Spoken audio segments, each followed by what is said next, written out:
means you walk like us, you talk like us, you think like us. No more of this. You just gestured to all of me. Deal? This conversation is feeling very one-sided. Deal? Deal. Oh, come on. All right. What's going on, everybody? A few things I want to talk about today about leadership and,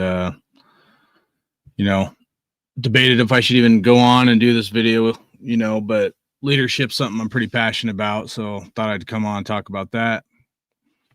Jerry Tully, what's up, dog? Appreciate you, man. Anybody that's, been there through a lot of hard times with my mom's situation and, put that video out. My mom passed away this last weekend, so it's been pretty tough. Still ongoing. Unfortunately, it's just really my wife and kids that have to handle all this. So got to get all her stuff moved out of her apartment, and she should have been like cremated today or something. I don't know, but so pretty difficult there. But do want to say thank you to anybody that's stuck with me a long time. To be honest, you guys, it's one of the things I don't like to talk about, haven't liked to talk about, is try to deal with it the best I can.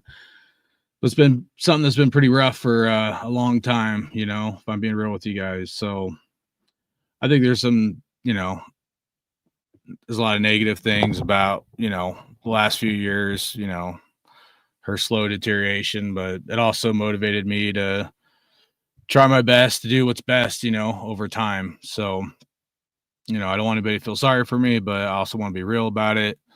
And so I don't know how much more I want to kind of discuss about it right now. It's been comes in waves, but I do appreciate all you guys. I just want to let you guys all know that you guys mean a lot to me. There's been times where I've wanted to make videos throughout the years and just a lot of stuff going on, personally, where it just, whether I'm busy with work and family or, the stuff with my mom. So, but appreciate you guys a lot, man.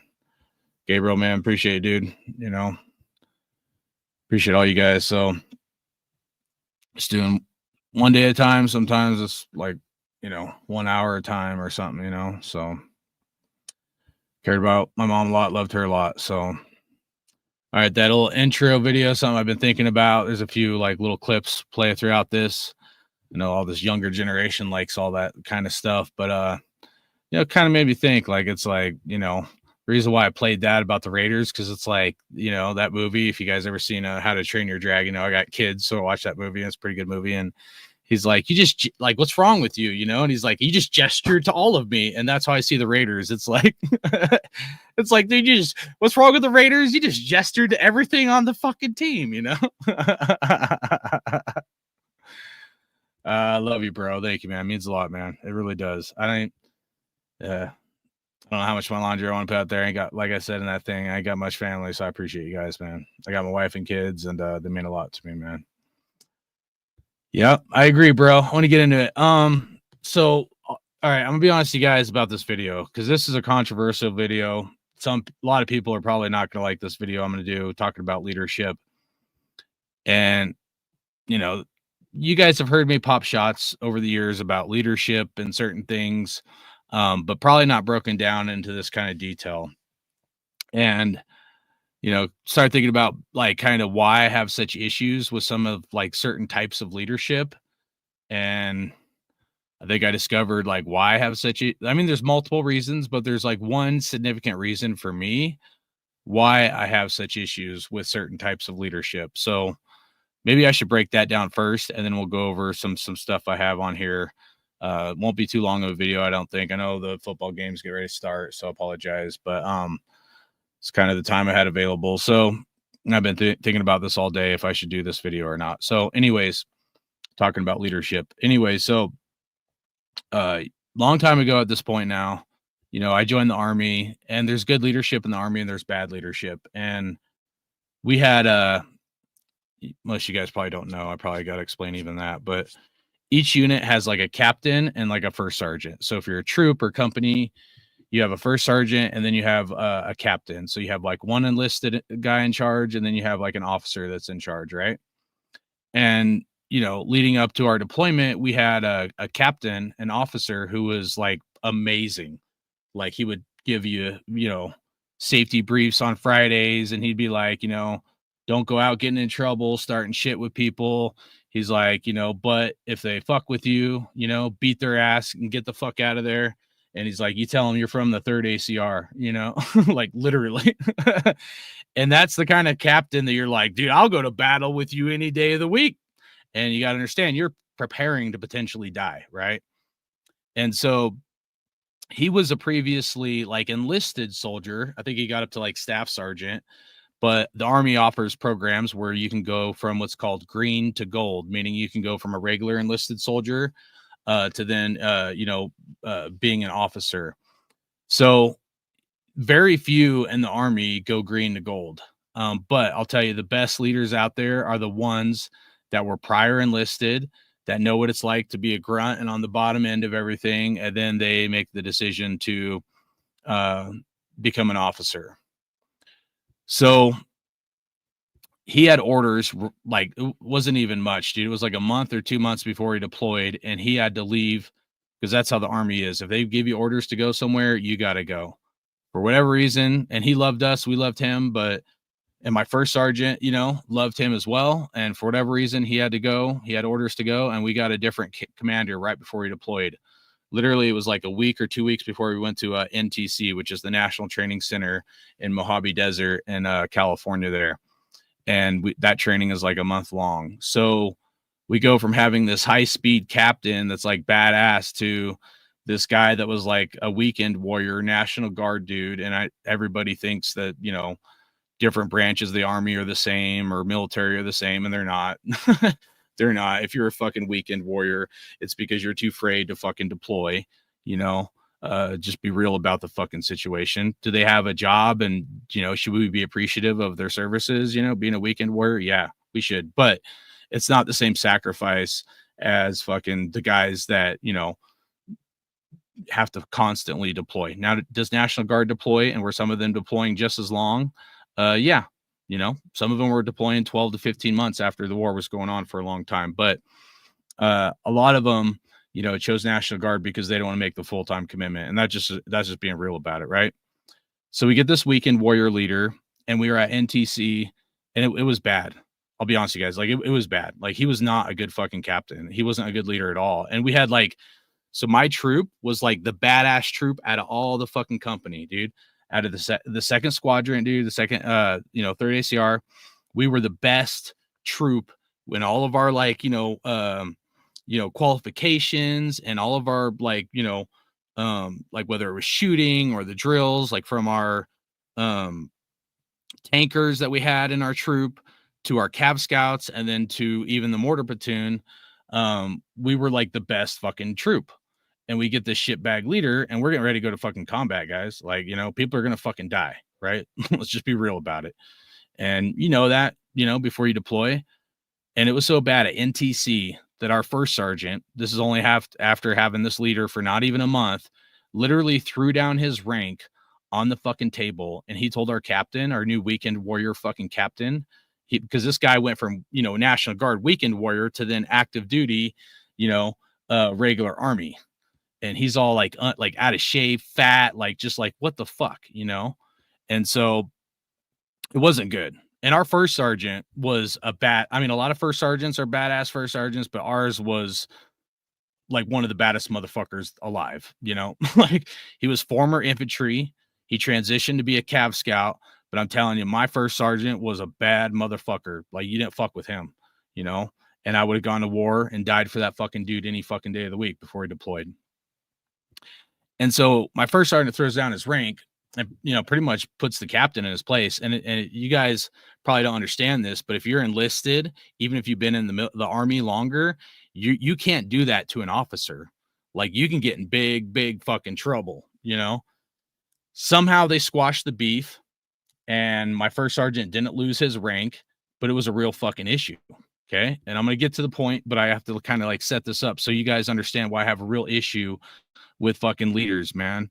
because this is important. It's deep, right? And some people don't want to hear it because I get it. People have peanut fucking brains. If I don't give you a 30-second video of me going ooh goo gaga, then you guys are gonna fucking click off, dude. Right? I'm too hardcore for most people. That's why I'm hardcore fucking Raider, man. Anyway, so we deploy, and like the first month wasn't bad. And some of this I've told you guys off and on. And I usually don't like to talk about this shit, but this needs to be put in proper context, right? So we deploy. First month wasn't that bad.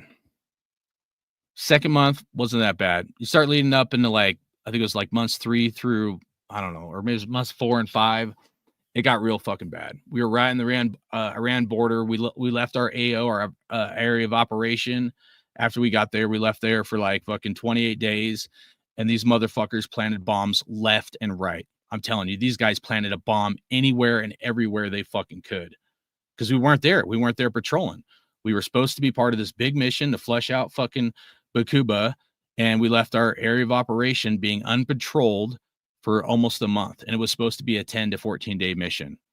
So we go back to pick up where we left off. And it was like the first, like when the first fucking hit happened, I was part of QRF, and fucking, Humvee gets blown up, man. And fucking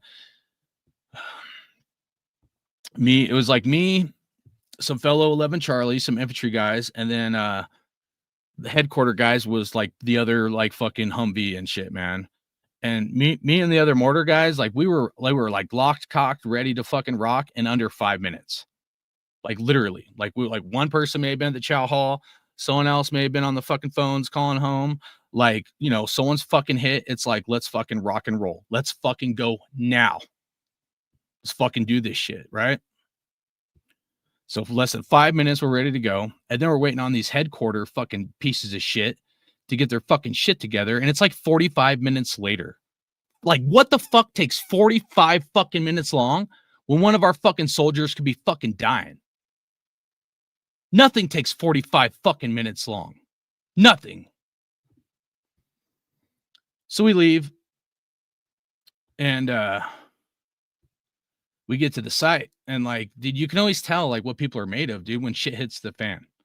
When shit gets real, you always tell what somebody's fucking made of. It's always true in any fucking walk of life. And a fellow 11 Charlie of mine, who was a piece of shit, who I didn't fucking like, who had no business joining the army to fucking begin with, said some dumbass shit, and I almost fucked his ass up. Because he's scared. He's like, let's get the fuck out of here. He literally said, he's like, fuck that guy. Let's get the fuck out of here. He's already fucking dead. And I'll tell you, that motherfucker, like, he may have been wearing my colors and like what supposed to be my brother. He almost got 2 in the chest and 1 in the fucking head. Say some dumbass shit like that. I pushed him, and I just started fucking screaming. I should have put him in a fucking chokehold and ended his fucking life. You want me to be real? That's what I should have fucking did. You don't fucking say that shit. You got a brother fucking dead. You join the infantry on your own, and you're going to be a little fucking bitch. Fuck you. And that soldier fucking burned to death, man. And so we were doing missions so far away from Fort Caldwell, the main fucking base right on the Iran border, that we had to have a transition site to relay the audio back to the main fucking base. So we had to stay like pull fucking what's called cordon security around this little like fucking radio antenna that we fucking made, that communication guys made. And, we had to relay the transmissions back and forth. So every time we would fucking drive, like, if we left to go anywhere, every once in a while we got hot chow, but it wasn't like all the time. We're not staying on the fucking fob. We're out there in the fucking mix of it, right? And every once in a while you get hot chow or something, but you always drive by that hole. You always drive by that fucking big old crater with this black crater, dude, where that motherfucker burned to death, dude. And it's fucked up, man. It's fucked up, man. You like hear like fucking like people like you guys fucking don't know, man. You have one of your brothers fucking die. I'm not gonna say he was like a close friend of mine, but anybody that dies that's like your fucking brother, it means something to you, man. It really fucking does. And you realize that could be fucking you. Your number could have been called, and that could have been your fucking little ass motherfucker. And I'll never forget it, dude, when they picked up the body that night and the helicopter's coming. going all the way back to basic training when you learn Army cadences and shit. And there's one specific like Army cadence. They probably don't even do it anymore because everybody's so fucking soft and weak. But the cadence is essentially like this. The helicopter's coming. They're coming overhead. They come to get the wounded. They come to get the dead. Airborne Rangers. And you replay that fucking cadence, at least I did that night, because you would go to bed and basic training, and this shit's like stuck in your fucking head. You just remember fucking cadences, right? And so that cadence was stuck in my head. I probably hadn't sang that cadence in a long time, maybe a year or something, maybe years. And that cadence was stuck in my head when they picked him up and another body. And I remember the helicopters coming, just like that, singing that song. They're coming overhead. They come to get the wounded. They come to get the dead. And you're in formation and you don't move. You're in fucking position of attention. You don't fucking move. And when the helicopter's like fucking like 5 minutes away, you feel like the helicopter is like 30 seconds away. And it seemed like it took forever for the helicopter to fucking get there, And there's dust blowing up in your fucking eyes and shit. But you don't fucking move. You don't fucking disrespect that motherfucker, man. And then you got to bury. That's the first time you got to bury him. And then you got to bury him one more time. If you're like me, you're lucky enough you get to bury that same dude 3 fucking times. You get to bury him again when they put his boots up and they put the rifle upside down and they call his name. They say like, Sergeant Spates. And then they'll say like his like, try to remember. It's like, I think it's the first and last name. They say like Sergeant Corey Spates. I think Corey might've been his first name. I don't remember. Tried to forget a lot of this shit. And they're like Sergeant Corey, and they say his middle name and then Spates, And then, one of his like NCO stands up. He's like, killed in action, and like, it fucks you up. It fucks you up. It makes you realize you are this fucking close to your number getting pulled at any fucking second. And that was number one. That was just the first IED. We lost 13 vehicles in 28 fucking days. Luckily, most of the other ones didn't fucking die. There's a couple, but I mean, it's fucked up to say that, but it is. We're lucky that more didn't fucking die. And so the point is, during this time, and with this weekend warrior fucking captain, and if you don't know what I'm talking about, go watch the movie or the show Band of Brothers, and there's the captain that takes over when they're all out in the fucking winter fields and shit. I forget his name right now, but there's a captain that takes over that's a piece of shit, and they're always like, "Where's the captain? Where's your leader? Where's your lieutenant?" Or he's a lieutenant, but they're like, "Where's your lieutenant?" He's a lieutenant, but he's in a captain role. But anyways, our leader in Iraq was that fucking guy, like a mirror image of that fucking cocksucker. And we would see dudes digging on the side of the road, literally, because like we have Bradleys and shit, right? They have night vision. They have really fucking high tech shit. We'd see fucking dudes with a potato sack on their fucking back and carrying it over to the side of the road, digging a hole with shovels.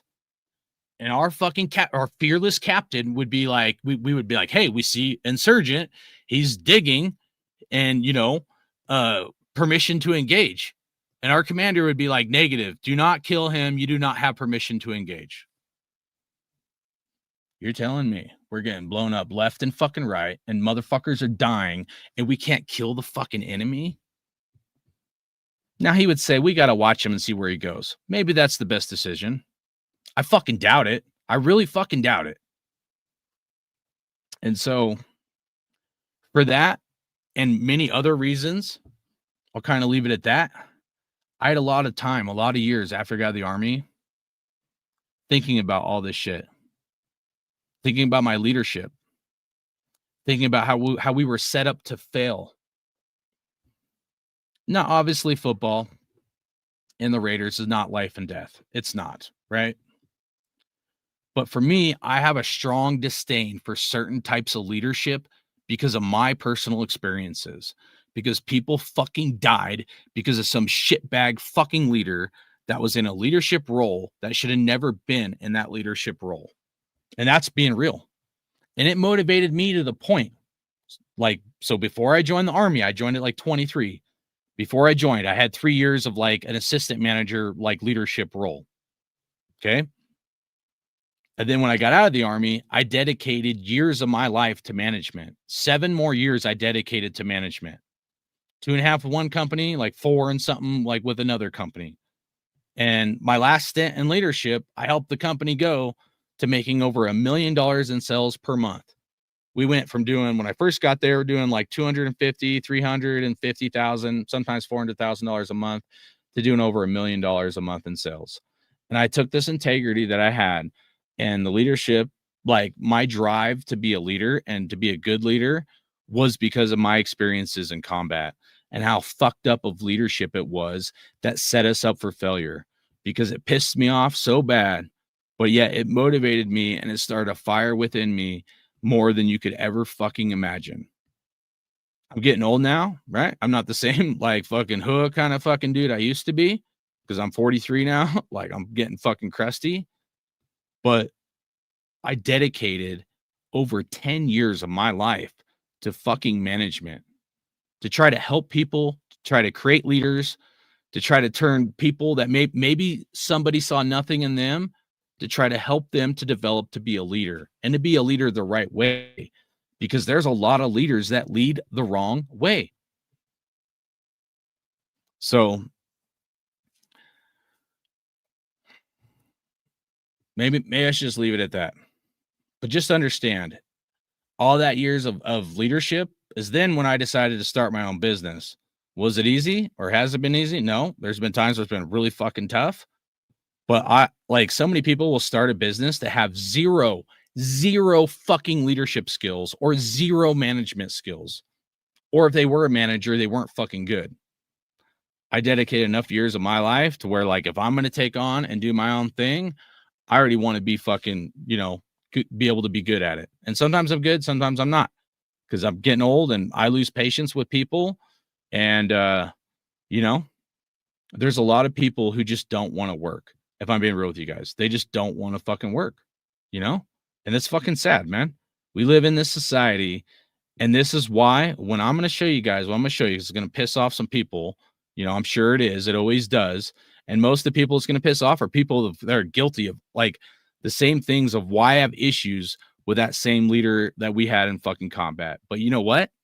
After I got out of the Army, I made 6 leaders in 7 years. It was like 6 and like 6.5. It averages out to like 1 leader per fucking year, or a little over a year. But the point is I helped develop either a supervisor or a manager underneath my leadership, 1 per year.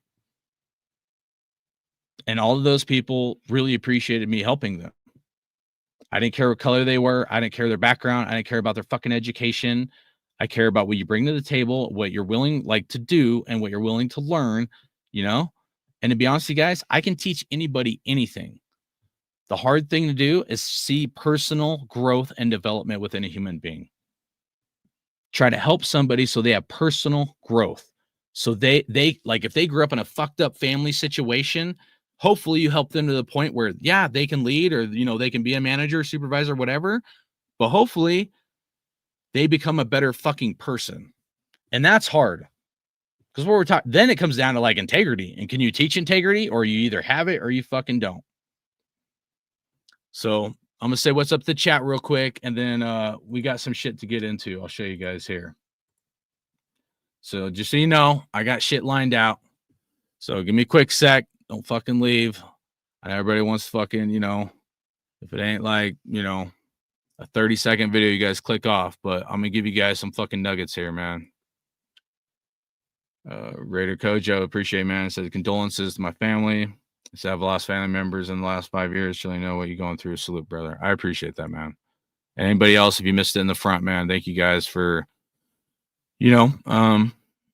all the condolences. All you guys have stuck with me.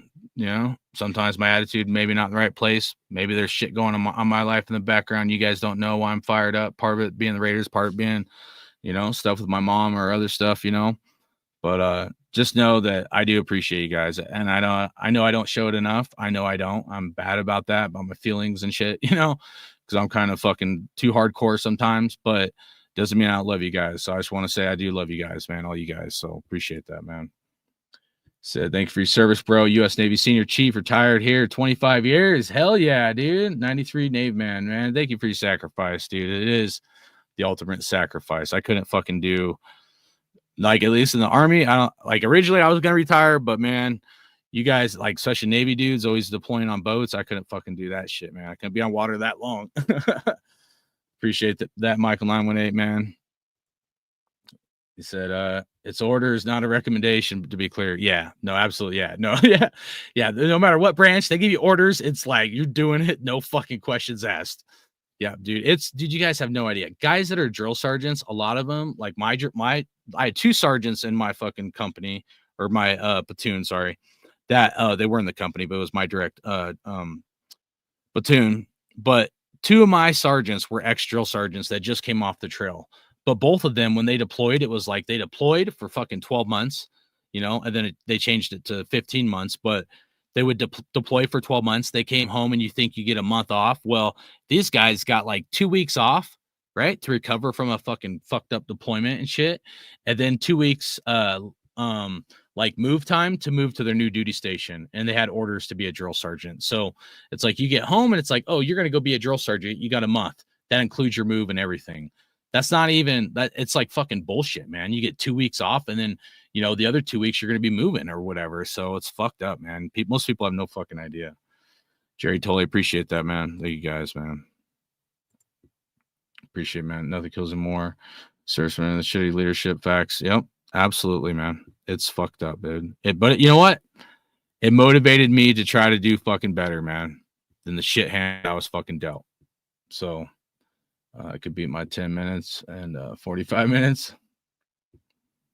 Or 10 times in 45 minutes. Nice. I was trying to censor it out and I messed it up. GNR Mosh Thrush, what up? RNFL 863, man. Appreciate, bro. I know they changed some stuff on the names here. I mean, AI. Al. I see it looked like AI because everything is like AI now, so it messed me up. It said, Al did compare football to that. I should show. Give me a second. Let me see if I know I have it, but I don't know if it's buried. I'm gonna show the Navy dude something. Give me a second. Who was that? Navy. I got something from a Navy buddy of mine from a Card Collect that I want to show you, bro. It was pretty cool. So give me a second.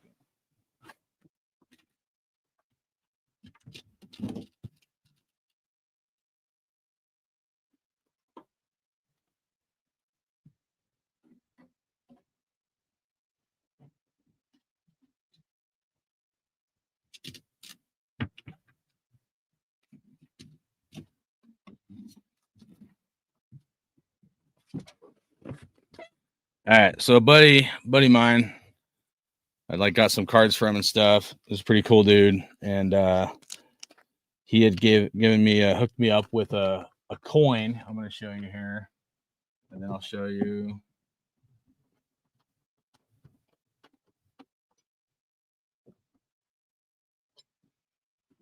What my troop was. My homie AG Raider, shout out to Adrian, man, hooked me up with. I'll show you that after this. So this was a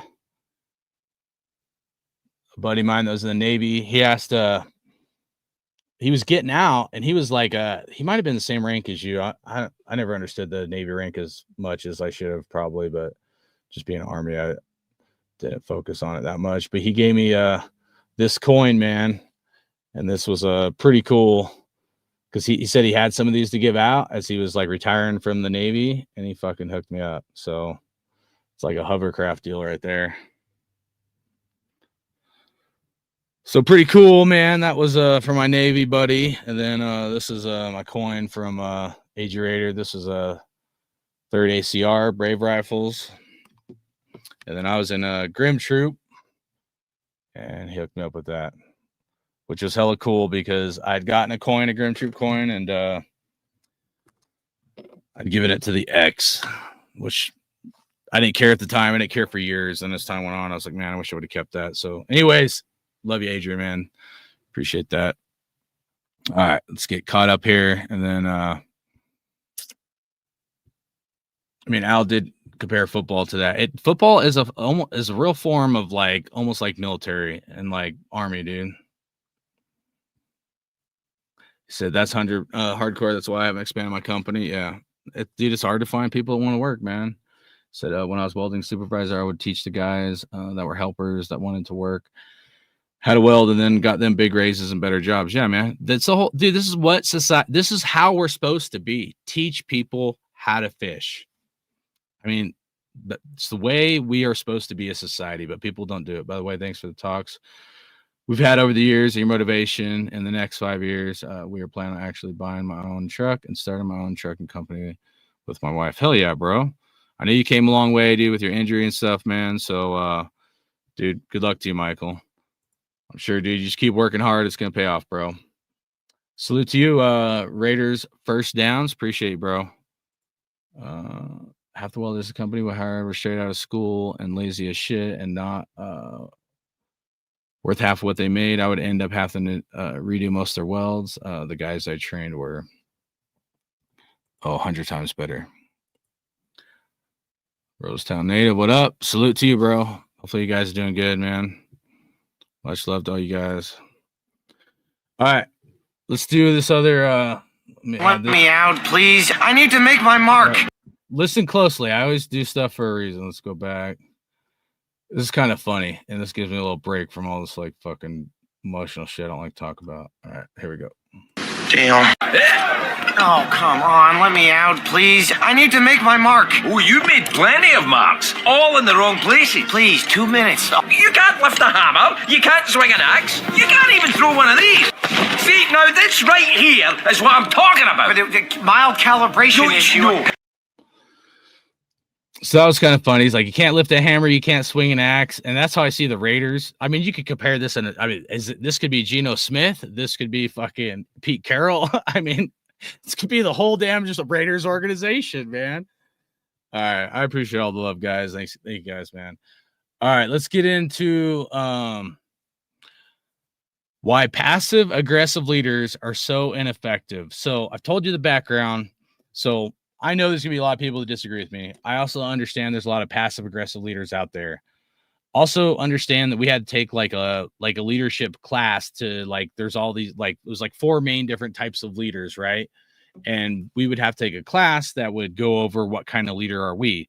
The funny thing is I was like in between like different, like 2 different types of leaders, you know? But it was an interesting class we would take, and it would kind of show you like what kind of leader you are. Now, this stuff isn't from that class. This is all from like my head of why I have issues with the Raiders leadership right now under Pete Carroll. Okay. And there's some others I'm going to mention in here on the next page we'll get into. And, you know, why I have an issue with certain types of leadership. Now, before we start, it's not like, you know, aggressive leaders shit don't stink, dude. There's things good and bad about my leadership as well. But these are my personal opinions of how I feel about passive aggressive leaders and why I have such an issue with it. And each of these I could break down. I could give you guys stories. I don't know how much I want to get into each one. I think some of them are pretty self-explanatory, but I think each of you, if you watch this or you're here now, I think each of you should look at this and then have your own assessment. Because I'm the kind of person, like, I don't want to try to force somebody to think like me. I don't like, but I think you should look at this analytically and make your own decision based off of some of the things I'm going to list here. Okay. And I'll just go through them and read them. Anything you guys want to add as we're going through it, anything you guys want to say, feel free to say something. And if for some reason, where the hell is it? Why is it not invite? This one? Oh, there we go. If anybody wants to join, you guys can click the link. So give me a second.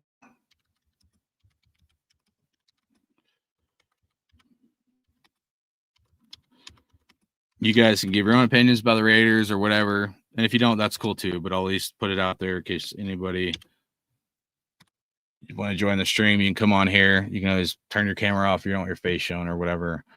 but I'm sure I'm not alone with kind of some of my feelings about the Raiders right now. So, all right. Again, why passive aggressive leaders are so ineffective. Number one, they don't lead from the front. Don't think I need to break that down. I think it's pretty apparent that passive aggressive leaders do not lead from the front. Number two, they are king delegators. Most of you should know what a delegator is. If you don't, essentially that's somebody going to sit back on their desk or whatever. They're going to be like, hey, you do this, you go do that, right? They're not leading from the front. They just delegate, and they're king at it. Number three, they usually don't take accountability, and everything is everyone else's fault. No accountability, and they always have an excuse, and everything is everyone else's fault. Number four, their lack of leadership kills morale over the long haul. Mostly because people under their leadership see how fake they really are. Like, marinate on that.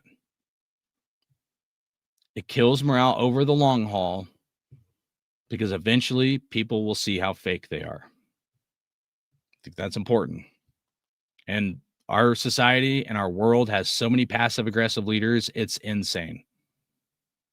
And you could use these for your own work example in your personal life or other things. But I think if most people are being real, most people probably agree with me.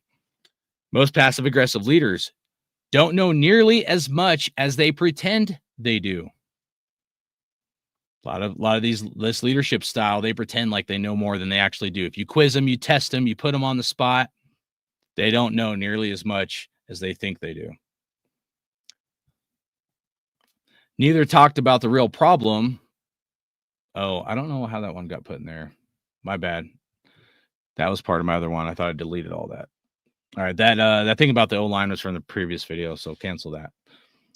All right, number 6. The cough thingy brainwashed the masses and made these weak type of leaders all over the place. I thought about saying more on that. I'm just going to leave that one alone.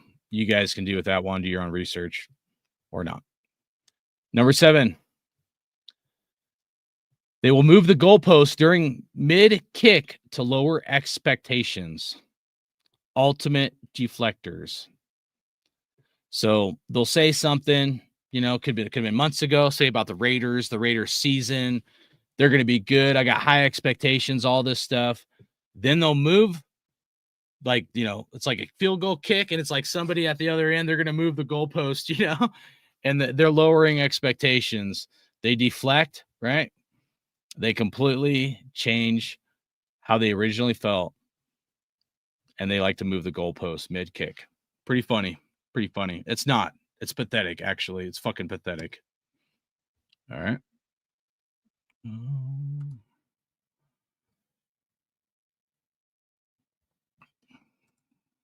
don't know why that thing is whatever. Let's see if this changes it. What? Guess not. All right, number 8.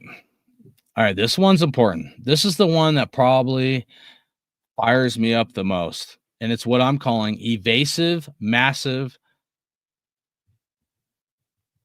It's not. It's supposed to be evasive magician or magic trick analogies.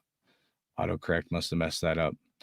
It's supposed to be evasive magic trick analogies. And you'll see why in a second. These type of leaders will use beat around the bush analogies to take the spotlight off of them. They will use this technique to try to make others look dumb, or sometimes to try to make people laugh and forget the real topic or issue at hand, never answering the question or real issue. Geno Smith did this when he said, "Blame it on me." JT the Brick and Vinny B are kings of this tactic, constantly trying to degrade others, meanwhile never admitting they are completely wrong. Pete Carroll also did this as well, trying to say that Geno played good or great. See, most of you guys probably know, but when Geno Smith's like, blame it on me, blame if your kids do bad in school, blame it on me. Your kid, your car breaks down, blame it on me. This is this like magic trick analogy, evasive magic trick analogy that people use and people do when they don't want to have accountability. And our society has these kind of people and these kind of leaders all over the fucking place. And it's sad. It's sad that our society has gotten to such a fucking pathetic point where this bullshit of fake ass fucking people is acceptable in our society. Blows my fucking mind. And yeah, this isn't life or death. This isn't combat. But I'm telling you, this is the same bullshit going back, fucking like, I guess 20 years now almost. When I was in combat having to deal with this bullshit, this cancer fucking lack of leadership, dude. They do beat around the bush analogies to try to make others look dumb and to try to sidestep the real issue or try to lower expectations to make everybody comfortable with a fucking shit sandwich. Like people will say, like, if you expected the Raiders to do good this year, like you're an idiot, essentially. Like what, bro? Like, and then they're changing their tune, like Vinny B and JT the Brick, especially Vinny B. Like, oh, well, this is just not good enough team. And this is what I said in my last video. I said, be ready for the excuses to come. I know how these sham artists, fake ass motherfuckers work. And this is the same bullshit they do time and time again. And people were coming at me, oh, JT the Brick and Vinny B, they're not content creators. Yes, they fucking are.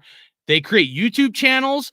Vinny B is a writer, and JT the Brick does YouTube and Raider Nation Radio. They're trying to control a fucking narrative to brainwash Raider fucking Nation to accept that our fucking standards should be lowered to accept this fucking bullshit. And I'm not fucking wrong. You may not like me. You may not like this, but I'm not fucking wrong. And some of you maybe should be like woken up and wake the fuck up to what's really going on. Because this, like JT, he's like a stock market dude, man. Like this is what certain people, they're trained at a certain fucking degree and they do shit on purpose. This isn't like the shit they say, the shit they do is not by accident. It's not by happen fucking chance. Now, is it Mark Davis and the Raiders trying to tell him to push a certain narrative? Possibly. But I'm telling you, I see the bullshit a mile away, and I fucking hope you do too. Number 9, these types of people will also try to simplify things like a kindergartner so you agree with them. They'll do this baby talk, and they'll try to give you like little breadcrumbs like you're a fucking moron, right? And you can't think for yourself. So then you like try to agree with them. They'd be like, well, what did you say? This is how they'll put shit, right? They'll be like, what did you say? If Geno Smith had a better offensive line to throw the ball, then someone might catch the ball down the field. And they say it in this very passive-aggressive, evasive way. So there's no fucking accountability. And it pisses me off. It's wrong. You're fucking fake, JT and Vinny B. And you should be fucking held accountable as well for people eating up and gobbling your fucking bullshit. Fucking can't stand the bullshit any fucking more. Now, as I end this, understand this. There is a balance between being a passive-aggressive leader like Pete Carroll and a super aggressive leader like John Gruden, right? I'm more on the aggressive side, obviously. And I burn people out, right? And there's some other negative things that, I could tell you guys, but like, maybe I'm not nice enough to people. Maybe I don't give them a back rub before I dude, when I first started management, it was hard for me. I had 2 females work underneath me before fucking COVID and all this shit. One of them was really good worker. The other one, not so much. But women are different than guys, right? Like women, like they want to have a conversation about their weekend, their day off, their family. And I guess a lot of people do. I grew up old school, like in California, dude. Like none of my bosses that I grew up, dude, ever fucking gave a fuck about any of that shit. Like, dude, it was about you're clocked in. It's time to fucking, let's go. Get the job done. You know, like there is no like, hey, you know, would we talk a little bit? Maybe, but like for the most part, it wasn't like I needed a back rub to be willing to work. Some of the people I had underneath, and it wasn't just women, dude. I've had people work underneath me. I literally would have to like almost give them a back massage, fluff them up to get them to fucking do their job. And to me, that's fucking crazy. That's one of the reasons I wanted to leave management. I'm like, dude, I'm fucking done. Like people that need that much fucking babying, like a grown ass man, you need that much babying to get you to want to do your fucking job. You got hired to do a job. You got paid to do a job. Do your fucking job or step the fuck down or go do something else. Go be an Uber fucking driver. I don't fucking care. And I'm an asshole. I get it. I'm too fucking hardcore. This society doesn't fucking like fucking people like me. But guess what? The flip side of this is what happens with Pete Carroll and the Raiders when you have weak ass leaders. You have weak ass men. This is the fucking result. Josh McDaniels was another prime example of a passive aggressive leader. And I'm telling you, this is what fucking happens when you have men that don't want to be men. And it's hard because I'm not saying everything should be hardcore all the time. But there's a time to work and there's a time to play. But our society wants to play at work, right? And not have any accountability. And it's leaders like Pete Carroll, which is to me a cancer to this fucking society. He's a cancer to this society. And why our society is so fucked up. And like, do you guys need an example? I know you guys got to know. From JPJ, right, to the third round draft pick not even suiting up before the game. Geno Smith, like, dude, Raider fans, dude, you guys crack me up, man. We've gotten to a point where Geno Smith throws an interception, and we're like, all right, man. Hey, dude, at least Geno only threw one interception. Hey, Vinny B got me to lower my expectations down. Now I'm happy with just one interception. Good job. Good job, man. Good job. Or should I do it kindergartner like, oh, there was just one interception. You guys did a good job. You know, like, what the fuck are we doing here, man? Like, what the fuck are we really fucking doing right now? How do we get to this point where we think one interception is fucking good, man? Like, you know, and that cracks me up. Pete Carroll saying Geno Smith did good or did great, dude. Like, what the fuck are we doing? And is everything on Geno? No, I'm not a fucking moron. I know not everything's on Geno. But Geno needs to take more accountability. Like, blame it on me? Yeah, dude. How much are we paying you, bro? Heavy is head that wears the fucking crown. He's making 30-something mil a year, and he's playing like the fucking 30th quarterback in the NFL. Like, what the fuck is going on, man? He's really going to pull out the pity party fucking card. Blame it on me. Oh, your car, your kids, the fucking end of the world. Blame it on me.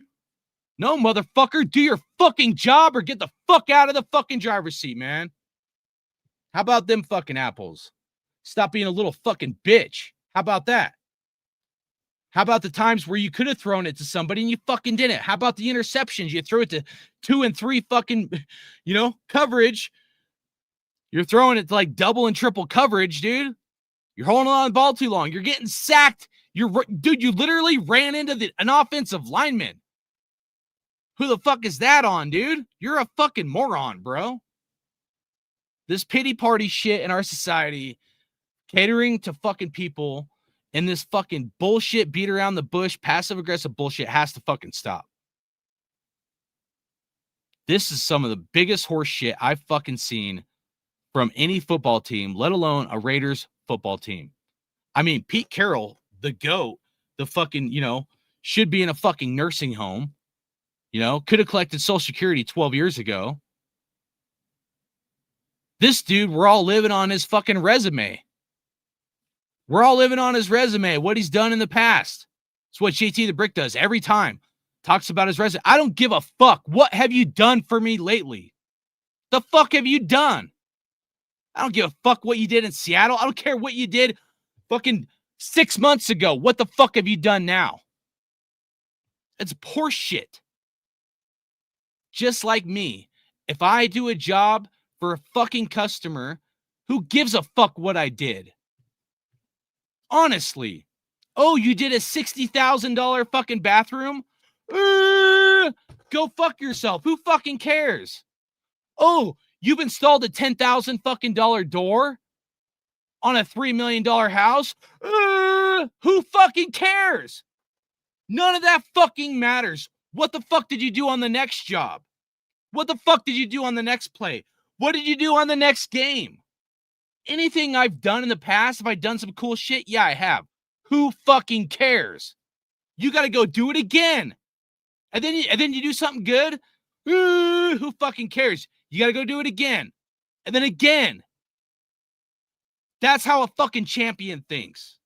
Whether you fucking believe it or not, or you want to believe this mediocrity bullshit to lower expectations so we're all okay with this fucking horse shit. I'm telling you, guys like Vinny B and JT Eats a Dick, this is by design. They try to brainwash people, and they think most of us are fucking stupid. But I'll tell you what, most of us aren't that fucking dumb. We're just not. Most of us see through his bullshit and can see it a mile away because most of us are fucking real. Most of us, even though I'm hardcore Raider, a lot of us have grown up hardcore. Like, we see this shit. We're not fake. We're not some fake-ass Giants fan that came over the Raiders to make a buck and get paid by the fucking Raiders, dude, like you. JT Eats a fucking Dick. How long are we going to accept this bullshit from him and Vinny B and all the bullshit they fed us for fucking years? Like my last video, go back and watch it. How they pumped up Jimmy G to fucking Gardner Minshew to whatever fucking other shit sandwich when most of us in Raider Nation have a fucking brain and eyes and ears to fucking hear.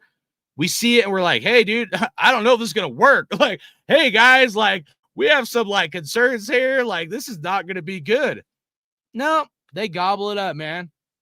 I fucking like, it's like, dude, you know, don't just shove the cock in your mouth. I got to be able to fit the balls too, dude. You know, like, what the fuck, man?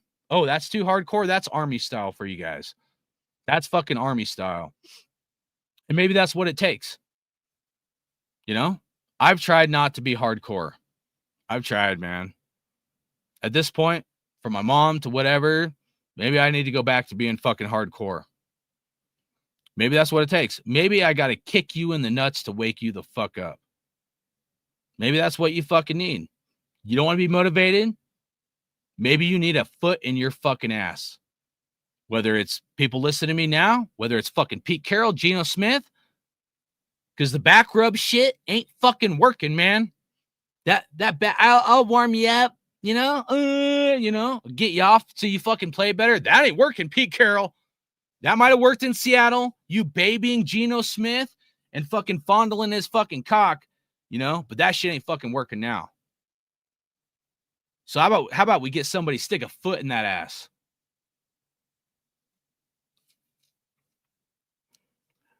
Number 11. For these reasons, weak and competent leaders like Pete Carroll needs to be removed from the Raiders coaching staff because in the long run, he's going to keep destroying the Raiders. And old Petey boy does not know the Raider way. This is not the fucking Raider way. We all fucking know that. That's for sure. And number 12. Last. Never forget this. Everyone, and I mean everyone, has a fucking agenda. Usually financially based. You could look at politics. You could look at like stock market shit. You could look at any fucking aspect of your life. But I've been on this earth long enough, and I'll tell you what. Everyone has a fucking agenda. Very few are like me. And I'm not just saying that, but very few are going to be like fucking honest. And we have an honest fucking conversation and be like me and try to look at it from all sides. Right now, this is more one-sided. Yeah, absolutely. But like, I'm telling you, JT the Brick, paid by the Raiders. Vinny B, paid by fucking Las Vegas, fucking whatever, you know, to do his writing and then on the radio. Like, they have a financial fucking agenda. So, yeah, they're going to tell you a narrative from fucking whoever's writing their checks out. They're not giving us the real fucking scoop. They just aren't. And nobody calls them out like fucking ever. And I don't hide from my name. I'm the only one that calls in the radio show that has a YouTube channel. Well, Wasted now. Big fucking, well, it took you, what, 5 fucking years? Good for you, Wasted. Go fuck yourself, too. I shouldn't have said that. I don't have a problem with Wasted. I'm just like, dude, it's just like, man, nobody fucking calls in like I have, dude, to the radio station and stuff and try to support fucking the radio station. Nobody that has a YouTube channel, at least. There's guys that call in, but it's just like, dude, when are we going to be fucking honest, man? Like, when are we going to be honest, have an honest conversation about this fucking team? It's like a drug addict, dude. We got to have an honest conversation to be able to move forward. And it's not that difficult, guys. It's fucking not. You know? It's really not, guys. And most of us know, right? We need a franchise QB. We need an O-line. But, like, Pete's just not the guy. He's just not, guys. You guys can wish in a well. And anybody, like, you want to hit it from a different angle? Anybody that thinks that a 74-year-old coach to do a rebuild is the smart idea, I got, like, no fucking words for you. Your fucking IQ is smaller than a fucking peanut. Like, straight up, man. If you think rebuilding with a 74-year-old fucking coach or that Pete Carroll, and I said this in my last video, you know, I've said this actually over a month ago now, and now everybody else is copying what I said. Whatever. I don't really fucking care, you know, but what I said over a month ago, Pete Carroll is not going to be a guy that's going to draft a fucking quarterback. He's just not, guys. If we're being real about it, he's not. Pete Carroll is going to ride or die with Geno Smith. Pete Carroll is not going to draft the future quarterback of the fucking Raiders. And you guys want him to be our coach? Like, fuck and no. We gave him a shot. It was supposed to be win now. He utterly destroyed our team, got rid of a bunch of players from Spillane, Trayvon Moehrig, Nate Hobbs, fucking Jacorian Bennett, you know? Utterly destroyed our team. Heavy is head that wears the crown. We can blame it on the fucking offensive line. We can blame it on Geno Smith, but who's in fucking charge? I want the head of the motherfucker in charge. Just like the fucking captain when we were deployed that was costing us to fucking have guys getting blown up left and fucking right. I want that motherfucker's head. Fine. You wanna be nice about it, okay? Everything's fucking peachy and butterflies and fucking flowers. All right, Petey boy, we'll let you step down. We'll give you a little fucking some muffins. We'll give you a little fucking bag, a little exit bag with a fucking outgoing fucking gift. You know what I'm putting my bag for Pete Carroll for his outgoing gift, his goodbye gift? A fucking boot. To fucking boot your ass out the fucking door. And don't let the fucking door hit you, bro. And Viagra. I'll give him some fucking Viagra. How about that? There you go. Maybe we should give him a fucking gift card too. How about a gift card to Golden fucking Corral? Old people like Golden Corral, right? Give him a fucking gift card for Golden Corral. He can fucking take him, his 2 fucking worthless sons on our fucking team. Oh, the offensive line is bad. Dude, what about the competition and fucking Pete Carroll's son being the isn't this a conflict of interest? Right? 2 sons working for the team. Oh, John Gruden had one of his sons. He's the strength and conditioning coach. Little fucking different. John Gruden just didn't grab a son and be like, hey, man, let me put you, you know, as the defensive coordinator, or let me put you as the running backs coach. No. Deuce Gruden, big yoked up fucking dude, he got put in charge of fucking getting other dudes big yoked up, man. I think that's kind of in his wheelhouse. He's not putting him in charge of X's and O's. And this has got to be the word. I don't care if there's fucking injuries, Vinny B, and your sorry ass excuses. Well, there's all these injuries, and what did you expect? And blah, blah, blah, man. You need to be fucking held accountable. You need to be fucking held accountable. And if this was any coach, say this is John Gruden. I know a lot of people hate John Gruden, whatever. Let's say it's John Gruden. And let's say it's not John Gruden's son, which is a complete conflict of fucking interest. Do you think John Gruden would fire and get rid of the offensive line coach? Would John Gruden hesitate to get rid of the offensive line coach with this lackluster play? You're telling me, what week are we in? Was this going to be week 12 or week 11, right? And you're telling me a third-round draft pick still can't be a fucking offensive lineman? You're telling me he can't even dress up as a backup? What the fuck? We have utterly failed. You want to know the last guy I had working for me? He was a friend. I'll tell you this quick story, and we'll fucking read some comments, get wrapped up. But I'm going to tell you this. This is probably fucking important to relating exactly to this conflict of interest bullshit. Had this dude, he wanted to work for me. I didn't want to fucking hire him. He was a good worker, but I was like, all right, man, I'll give you a shot. You know, I was like, I usually work alone. You know, sometimes I'll bring somebody on for bigger jobs here and there, but you know, I work alone for a reason. So worked with him. I was real patient with him. Okay. He'd been doing like the same field for fucking years. Right. So it's not like there should be a big learning curve. So I have a certain way I do shit. I do shit differently than other people, and I do shit differently for a reason. Like you go down, you protect people's shit, you evaluate it, you know, and you know, the first few months, I'm not going to expect somebody to understand exactly the way that I do things and like why I do things and the way. But like once we get into 3, 4, 5 months into like, you know, training with somebody, the expectations raise, right?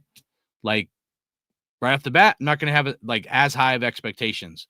But once we've been working with each other for a while and shit, like by the 5th month, we better be fucking boom, boom, boom, like a good team. We better be that good fucking team. I'm going to have higher expectations as time goes on. So we're like 6 months into this bitch, constantly doing shit together, working together.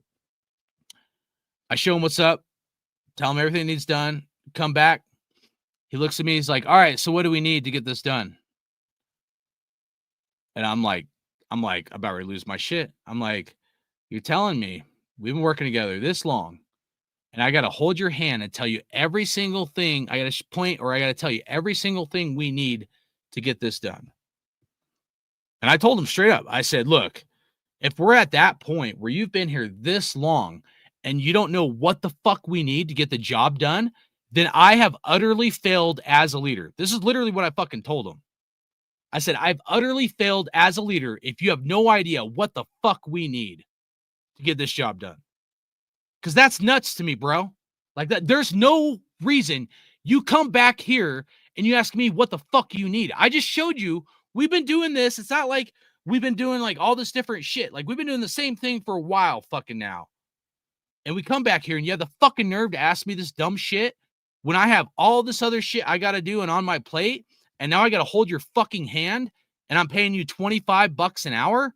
Actually, I think I just bumped them up to $30 an hour. I was paying this motherfucker $30 an hour. And I got to tell you what the fuck you need. You're fucking high on crack, motherfucker. And I have failed as a leader. And because of that, like I cut bait. I was like, nope, this is going to be it, man. I'm just letting you know. Because I can't do this. If we're going to do this, you have to be fucking accountable and you have to be self-reliable. And why the fuck would I pay you $30 an hour if I'm going to hold your fucking hand? Why? Anybody fucking tell me that. Now, if you're making $15 an hour, something like that, that's different. I'm paying them damn good money. You know, we better rock and fucking roll. But that's not how people operate. People choose to be fucking stupid. People, you choose to be fucking dumb. Are there naturally dumb people out there? Yeah, there fucking are. Most people, you choose to be fucking dumb. You pull out the dummy card and you try to pretend, just like Geno Smith. Oh, I'm going to pull out the dummy card. I'm going to blame it on me. Blame the flat tire on me. Blame you have to wake up in the morning, tie your shoes on me. That's some fucking bullshit. And this, for all these reasons, is why I want nothing to do with Pete fucking Carroll. I don't care what we're paying him. I don't care fucking about how we have to cut ties. I don't care how bad it's going to suck. I know we don't want more coaches. I know we don't want more rebuilds. We're already in a fucking rebuild. But I'll tell you this, Pete Carroll's not the fucking guy. And Geno Smith's not the guy either. Anybody that's being honest and real about this shit, you guys fucking know, man. You should already know. All right. Next slide, and then read comments. about Shedeur Sanders and the Browns game coming up. Is this Shedeur Sanders revenge game? Yep. You better fucking believe this is Shedor's revenge game. And he's going to be motivated as can be. You got to think, this dude wanted to be a Raider, right? And I didn't want to draft him in the second round. If you guys watched me, I had to go I was supposed to do something with my family. I was like, give me another like hour because I wanted to see when Sanders would get drafted. I was waiting to see if the Raiders might get him. I mean, we got into the fourth round. I mean, I was watching from the third round. Well, I think that day, I'm trying to remember. Because that was the third day, I think. Yeah. So it was the beginning of the third day or early morning, around noonish or something here. But like, I remember it was like fourth round. He didn't get picked up, Shedeur Sanders, in the draft. And then it was like fifth round, and Raiders could have pulled the trigger on him either of those times and didn't. So before I read comments, before you guys clap back at me, just fucking think about that. You think about that. Your guys' old PD fucking boy, wrinkly fucking balls motherfucker, had a chance to get Shedeur and passed him up because he didn't want competition with Geno Smith. The competition, Pete, right? This is that passive aggressive leadership bullshit, right? Old PD boy didn't want to draft a QB because he did not want competition with Geno fucking Smith. Hypocritical and complete bullshit. Because I would have taken Shedeur in the fourth or fifth round. Dude, that's a fucking steal. And then Will Howard was on the board. And part of me likes Aiden O'Connell, but like I said from the beginning of the season, plan A, plan B, plan C. Raiders we didn't do any of that. Like, our decisions were fucking stupid, man. Like moron kind of shit.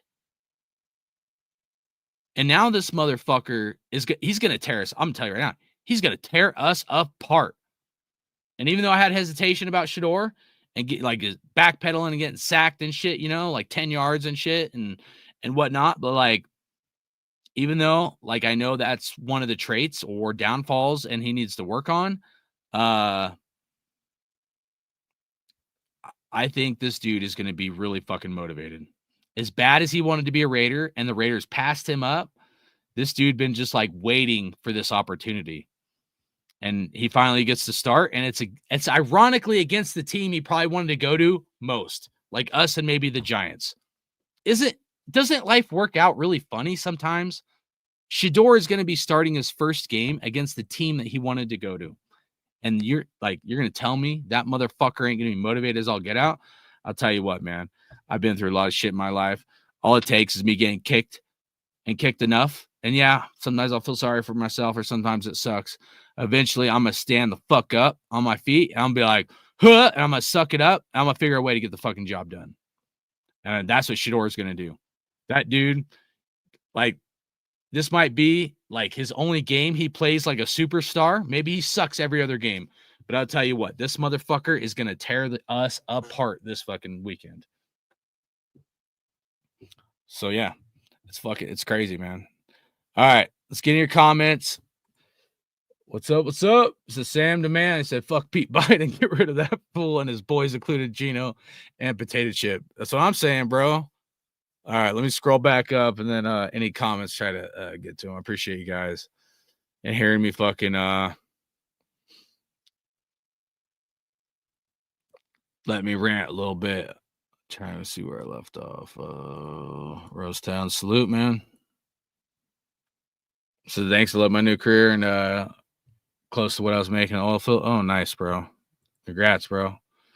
Gruden needs a job back, whether they like him or not. He was a leader. Facts, bro. I mean, that's how I feel about it, man. That's how I feel about it. I'm going to do a video talking about some stuff about that one day.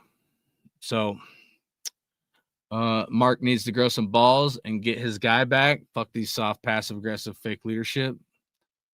Yep. I'm with you, man. It's fucking insane, man.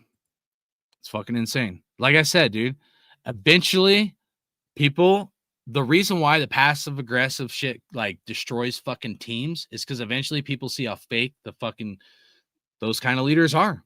It always catches up with them. I fucking swear to you guys, man. It fucking always does. I'm not saying you. I'm not like attacking you. I'm just saying in general, you will see it fucking catches up, man. Always does, bro.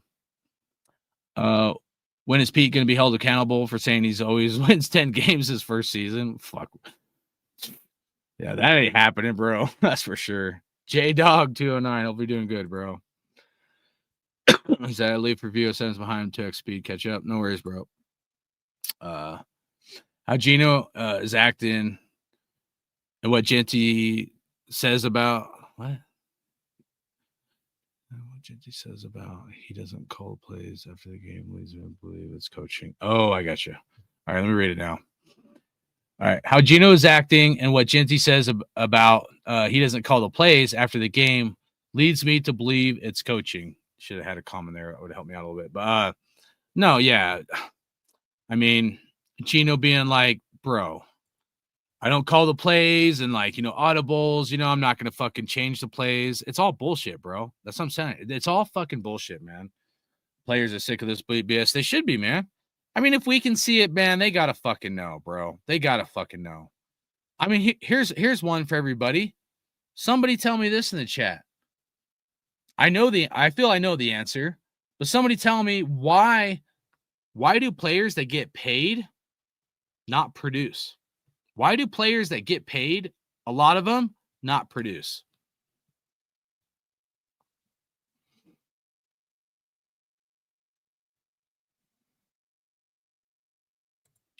Something to marinate on. I was always told nobody cares, work harder. Yeah, dude. Most of us were, bro. Appreciate you guys. So go hardcore for sure. Sad thing is, next season will be a rinse and repeat. They'll bring in washed up big names for big profits. Houston from LA. What up, man? He said, what up, hardcore? Houston from LA in the house. Cool show. He said clowning, but saying realish. Hey, if that's the real Houston from LA, man, I appreciate your phone calls, bro. I always appreciate your phone calls on the radio station. I usually don't fucking go this hardcore. I used to go hardcore like this all the time, but I've tried to fucking clean up my shit and be nice, but I'm just done being fucking nice. But no, I appreciate it, bro. I just think, dude, how I am, man, like, I don't know how long, like, I tone my shit down a little bit, like calling the radio station and shit, dude, try to be professional. But like, like I said, I used to go hardcore. It's like, dude, I just want us to be real, man. Like, Raiders suck, right? Like, sorry, I read the wrong one. Like, I just want us to be real about all this shit, man. Like, we got to have an honest conversation so we can move forward and fix this fucked up fucking organization, And until we're willing to fucking do that, like, it's like, all right, I'm 43, right? I'm pretty sure you and a lot of us are kind of the similar age group, right? Where we've been a Raiders fan long time, right? My entire life. So 43 years. I mean, other than the first stint with John Gruden and then 2016 with Derek Carr, and then fucking, 2021 when Gruden got canceled. I mean, we haven't been good. And what, 1 year in the fucking 90s? I mean, since we went to the Super Bowl, like, we've only had a couple stints before Gruden, like 2 stints before Gruden. Other than that, it's been fucking terrible to be a Raiders fan, dude. I mean, from Jeff Hostetler to fucking Jeff George. I mean, I know a lot of Raider fans, for some reason, like those guys. I never did. I thought those guys were fucking ass. Like, to this long list of all these fucking quarterbacks and all these coaches and all this rebuild after rebuild bullshit. And anybody that's like, well, we need Pete Carroll to build a foundation and then we're going to hand this off to somebody else. That thinking is not realistic, guys. It really fucking isn't. I'm sorry, but it's just not. Because you get a new coach in and they're going to want to build it the same way or do their own build with their own guys and their own philosophy and their own scheme. I mean, how much of this has to do with scheme alone? Anybody think of that? What happened to Patrick Graham being able to do his own fucking scheme? We're doing Pete Carroll's scheme. We're not doing the scheme that Patrick Graham likes to do. We're doing a Pete Carroll scheme. So what happened? We got rid of the guys that was designed for Patrick Graham's scheme. Nate Hobbs, Trayvon Moehrig, Robert Spillane, Jacorian Bennett. We literally got rid of our best cornerback of Jacorian Bennett. Why? Because of scheme? And now our defense has taken even a further step back. Now, I'm not saying the defense was great, right? We did pretty good. Year before last, I felt like our defense, like we're 8 or something, pretty good. And then I think we're in the mid-teens or something, like 12 or something, last year, 12 to 15, like defensive ranks. But why did this coach come in and fuck up the defense? And we didn't sign like hardly anybody for our defense. Like, this is the kind of shit that I'm just like, so my point is, anybody that's like, well, these are going to build a foundation, we're going to hand the baton off to somebody else to take over the Raiders. That's horseshit, guys. And it's completely unrealistic. Just like Pete Carroll came in and installed his own scheme and and my concern was like 3 main ones, but the defense of what I just mentioned is one of them. And then Colton Miller, right? Christian Wilkins, and then Jacoby Myers. Colton gets a contract. I was worried about the scheme. People thought I was crazy, where I was like, hey, I literally said, Colton Miller don't fit the scheme. We should just trade him. I'd mentioned that. Would you consider that? Do you think that'd be a good idea? Because if we're going to switch the offensive line to a zone blocking scheme, I can tell you right now, Colton Miller is not good at zone blocking. Some people think he is. He's not. He's just fucking not. He never has been. They tried to do it the moment he was drafted, and Tom Cable switched the O-line to fit the needs and the skill set of Colton Miller. Anyways, I've beat the fucking man blocking scheme for the offensive line versus zone blocking scheme to death, so I'm not going to fucking do it again. But, this is why certain coaches come in and they try to switch everything around. They switch the offense to more of a zone offense, where our offensive line is not built for a zone blocking offense. We aren't. Like, none of them. Maybe some of the guys they drafted this year to be determined, but those guys are probably going to take a while to develop. So they switched the offense completely around. They switched the defense completely around. And now we're supposed to lower expectations to be like, give these guys a chance. This is by their own actions and their own doing. It's pretty simple to me. Appreciate that, Jado. I said, and is that other son being the QB coach? Yeah. Like who's in right mind, dude? Would you be like, hey, we should bring on my coach and let me bring my 2 sons? It's unprofessional, guys. Like I work for a living, and even like if I were to bring my son on a job with me, I would be concerned. I would, for these exact reasons. I've coached football, guys, like literally. And this year, to be honest with you, I coached a little bit, helping my son's team out, but his coach was this exact same bullshit, passive aggressive, and the games that they lost was because of coaching, bad leadership. Anyways, so I want Ty Simpson from Alabama. Mendoza would just sell jerseys and cost us fans more ka-ching, and being a losing QB in the league. I don't know, man. You guys are probably going to burn me for this. I want Drew Allar. That's the QB I want. And you may not even need to waste a first-round draft pick. Drew Allar, real quick on Drew Allar, right? He started the year out the first 5 games, and he got hurt from Penn State. He didn't do good this year. But last year, he was doing pretty damn good. I wanted Drew Allar to come out last year because I was hoping we could have drafted him. But he's hurt right now. If Drew Allar gets healthy and he comes back and he tears up the NFL Combine, he's going to move up draft boards. He might end up being the 2nd or 3rd quarterback taken off the board. But for me, I would take a shot on Drew Allar. Now, if we're picking in the top 5 or top 10, that might be a little rich. But he's probably not going to last till the 2nd round. I would be surprised if Drew Allar ends up lasting till the 2nd round, because once the NFL Combine happens and Drew Allar is there, and because he was hurt, he's going to have to participate to show people what he has. If Drew Allar balls out, he's going to be one of the top 5 quarterbacks coming out of this draft. Just the thing is, nobody's thinking about him because he got fucking hurt. But he's already done 5 years in college. He can't stay in college another year. He would need the NCAA to approve it, and it doesn't look like that's happening. So he's going to have to come out of college and go in the NFL. And is it going to hurt his draft stock? Yeah. Now, if I could get Drew Allar for a 2nd round draft pick all fucking day long, Raiders, we need the offensive line. I get it. We need to be at a point where I don't care if we pick 2 quarterbacks this year, 2 quarterbacks next year, 2 quarterbacks the year after. Yeah. Do you want to do that? No. But at this point, fuck, dude, I don't care. Keep picking a quarterback every fucking year until we get our guy. Give O'Connell a chance. Give this guy a chance. That guy a chance. Fuck you, Gino. Right? You go fucking start fixing cars for a living. Blame that on you.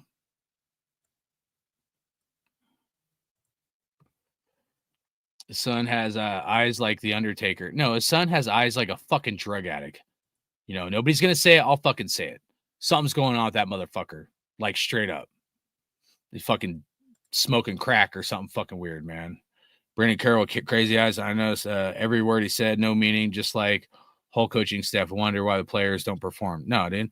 So, some of these motherfuckers got to be drug tested. I'm going to be straight up, you guys.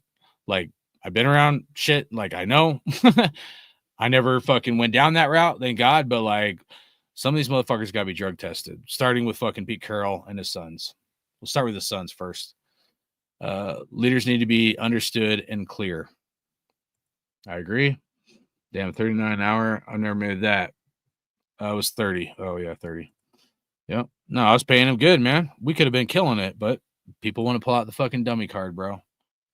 Shador is going to look like an all-pro, and Garrett will rape our O-line, and I'm okay with that. I want that number 1 pick. You know what? I've never, ever, that I can remember, ever been in, like, let's tank for a QB. At this point, I don't fucking care. I'll be honest, man. We gotta fucking burn it down. And people like this thing pissed me off about JT eats a dick, dude. He'll be like, "You're not a Raider fan. Take off the colors." Look, dude. First of all, most of us been a Raider fan before you even thought about coming over here and scamming the Raiders and Mark Davis for $1 to fucking put out some horse shit fucking about the Raiders. To listen to your fucking, cock guzzling fucking mouth. Okay. Let's get that shit straight, first of all. Second of all, you want to talk about wearing our colors when you were a fucking Giants fan. You're a Giants fan, and you still talk about the Giants. You want to act like your loyalty to the fucking Raiders. And you want to talk about you being a season ticket holder. And all this is funny to me because JT tries to put out this thing to try to make us feel bad if we're like, anti-Pete Carroll or anti-coach.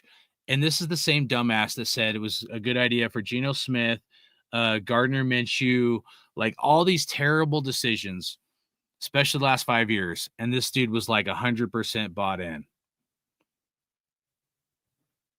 Now, most of us at Raider Nation, I feel we should all know for the longevity of the Raiders, we have to take it on the chin right now. We just fucking do. If we know that this half rebuild, like we talked about the game plan, right? Half rebuild and half win now does not work. Very seldomly does that fucking work. It's not working. It's not going to work. We got to burn the motherfucker down and we got to go get a quarterback. That is true.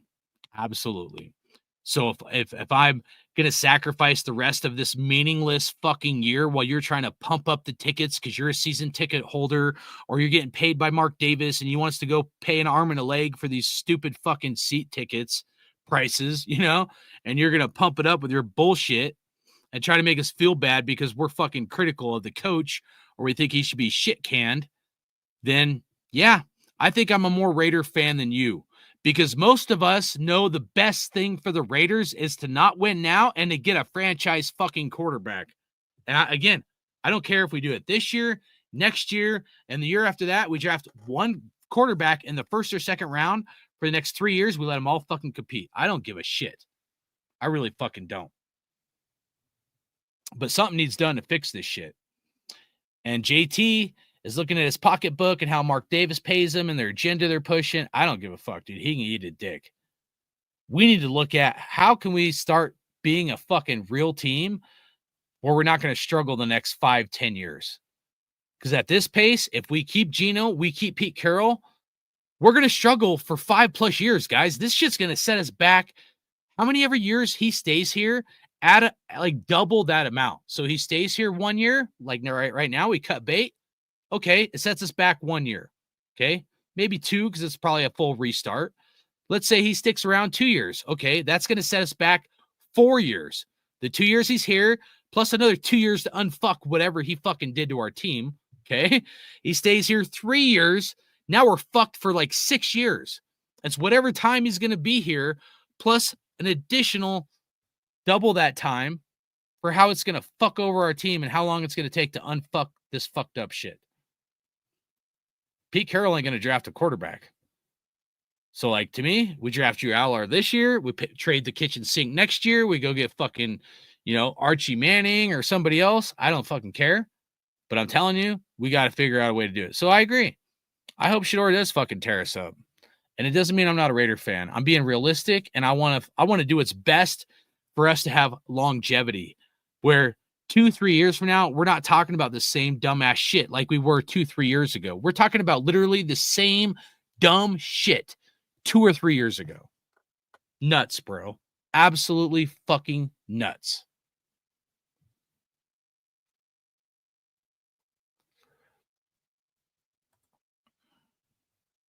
Jerry said, I made 33 an hour as a welding supervisor.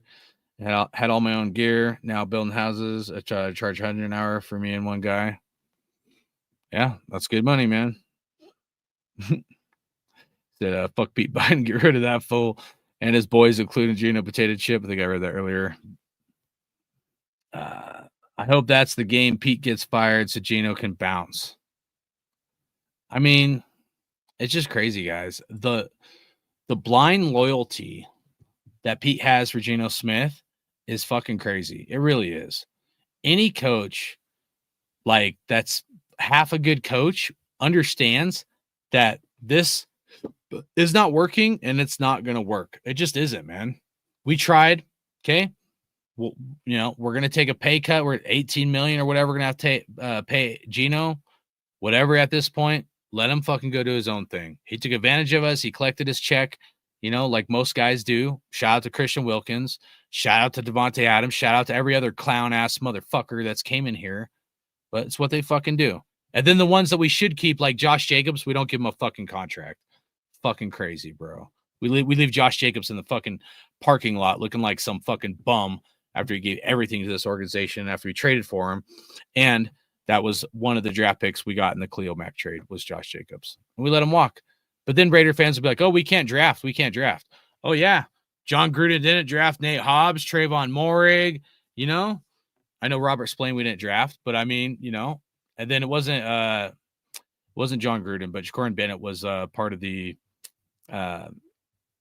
Josh McDaniels draft. But what about Jacorin Bennett, man? I mean, it's just like some of this, bro, is crazy. Like, how can we like sit here and be this fake? Like as a sports fandom or as an organization or people that create Raider content, right? We're going to be like, hey, man, you know what? Raiders can't draft. And then we get rid of all of our guys, dude, because we want comp picks. Like we had guys and they were good guys and we let them walk. So you're talking out of your ass. You don't know what the fuck you're talking about. I'm not saying our draft's always been great. No, I'm not saying that. But like, can we just be real about it? Like, yeah, have all of our drafts been like good or great? No, but like, it's not like we haven't hit on none of our draft picks. It just any draft pick that might be worth a shit, we fucking get rid of or we trade or we let walk. Like these guys are fucking morons. And there's more than that. I just too fucking heated to think of all of them over the last like 2-3 years. There's been guys that are like, maybe not superstars or super studs, but pretty fucking good guys. Trayvon Moehrig was a pretty good safety. Nate Hobbs, when healthy, was a pretty good fucking, nickel cornerback, dude. One of the fucking best when he's fucking healthy. Robert Spillane was a pretty good linebacker. But that's not what they wanted to do. They switched the scheme. These guys aren't our guys. They don't fit our scheme. It's all womp, womp, womp, womp, womp, womp, womp. It's all bullshit, man. And they're all fucking fake. They're all lying through their fucking.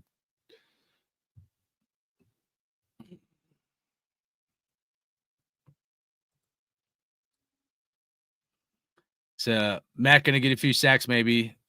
Is he 35 mil a year? Myles Garrett had 10 plus sacks every year for over 5 years. Look, I love Max Crosby, but if I'm being real with it, Max needs to do better than what he's doing. I agree with that. However, how much of Max's lack of like somewhat production or sacks, and I'm not finding an excuse for him, but how much of Max like lack of production is because they switched the scheme. How often is Max dropping back in coverage or supposed to fucking, do something other than what he's good at, which is rushing the fucking quarterback. I mean, when we had Paul Gunther, didn't he do some bullshit like that with Max Crosby, where he had the defensive edge rushers go out in like a zone coverage and shit sometimes, and then Paul Gunther, but then Patrick Graham came and like switched it up and fucking made Max Crosby rush most of the time, and Max shined. So Max shouldn't never be fucking doing anything other than rushing the pass rusher. So you're not exactly wrong. Like, Max needs to step up, earn his paycheck. I agree.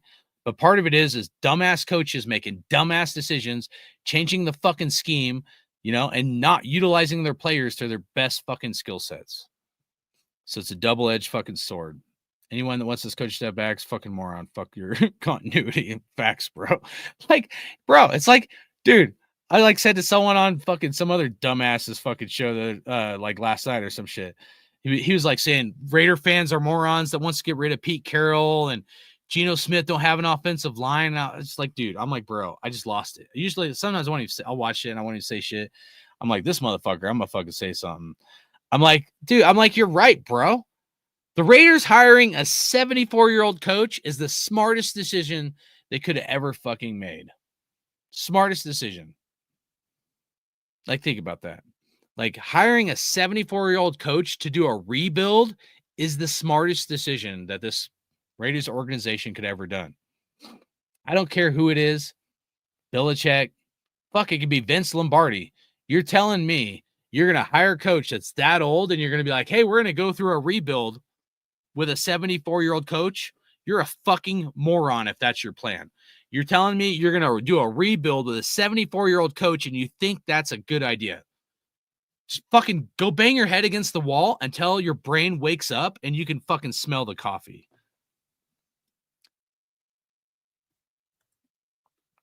Said, me and Hardcore need to be the next Raiders coach. We should, bro. Fucking stick a foot in some motherfuckers' asses, dude. Let's fucking go. What about Cade Klubnik? He's like a running back. What? Running game back? I think he meant running back. What? Oh, there you go. Running back.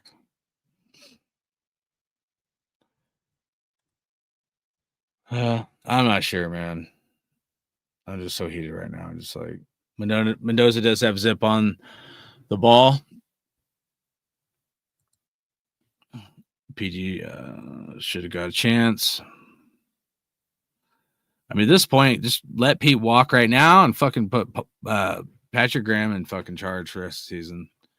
Oh, Sam Webb's balling out Detroit. That was one of the other ones. Yeah, I forgot him. Should have held on to him. He just held Justin Jefferson, no catches in multiple games. Damn, bro. Yeah, and we drafted him. That might have been the McDaniels draft. I don't remember. Or it might have been Gruden's last draft. I don't remember. Our player's so bad. Hard to tell if Patrick Graham, because they can't play zone or man well. New coach Ty Simpson or Tennessee's QB. You said I wanted him last year. He talking about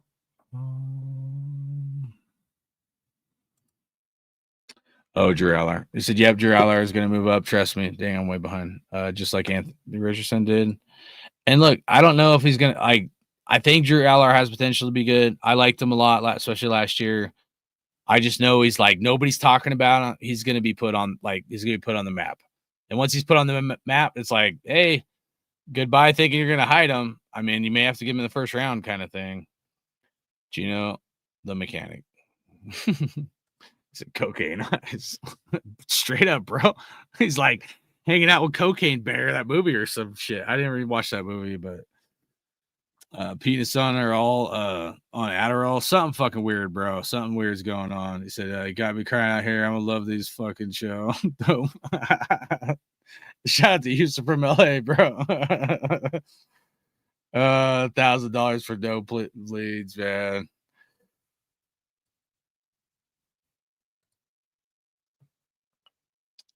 He said, better call it his ish.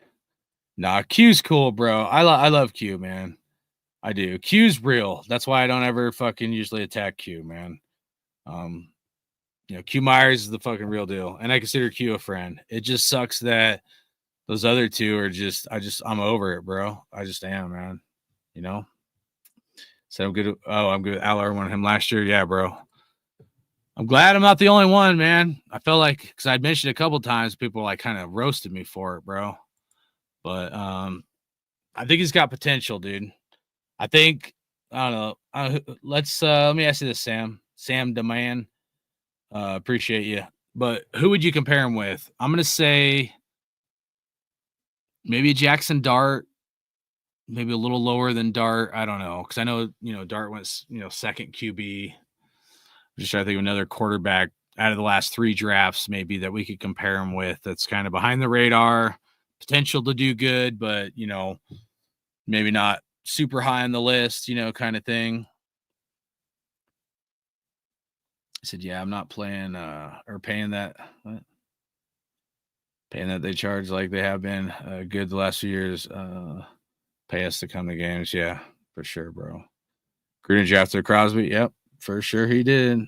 Crosby was a Gruden pick for sure, bro. Ruggs was a hit. Yeah, no, for sure. Ruggs, had that shit not happened with Ruggs, bro. Fuck, dude, we were building such a good team, guys. I'm telling you, man. The speed with Henry Ruggs. I know nobody wants to talk about it. I know the situation's all fucked up, but man, dude, we were building a fucking beast, dude. And like Carr didn't even have to do that great, dude. That was the thing, dude. Like with like what Gruden was building. I'm gonna do a video about it. I'll talk about some of it.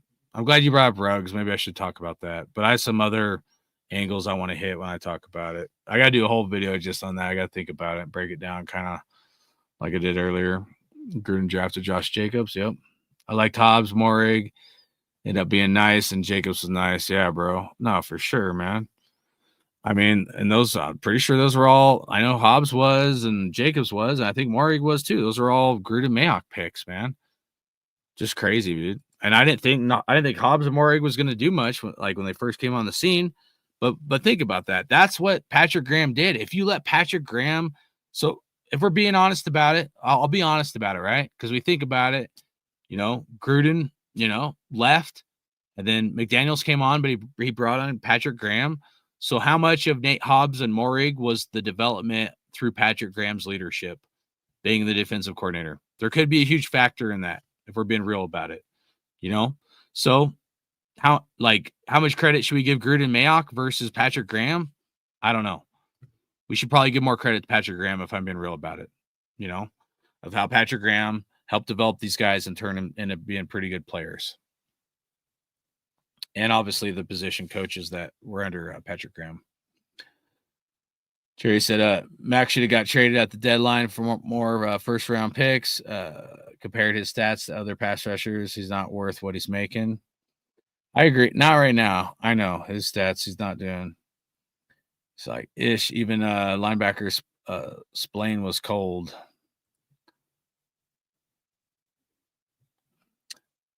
Appreciate Houston from LA. He said, I subscribe, bro. The show Gonna Cook. He said, I'm here to rock with it. I appreciate that, dude. Dude, go back, dude. I've done this, bro. If you didn't know, I'll tell you. I don't advertise. I got the StreamYard thing up here. I used to have like a subscription to StreamYard, but they charged me like that. Now they want $50 a month. It used to be like $15-20 a month. Now they want like $50 a month. So like I've been doing this shit since 2018. Hopefully you're still here, Houston. You can hear this. So I'll tell you the real deal real quick. Like I've been doing this since 2018, going back to like, I don't know how long you like followed other shit, going back to like Pillage and Podcast and even like Raiders Fan Radio would like call in there. And then I would call in like Pillage and Podcast.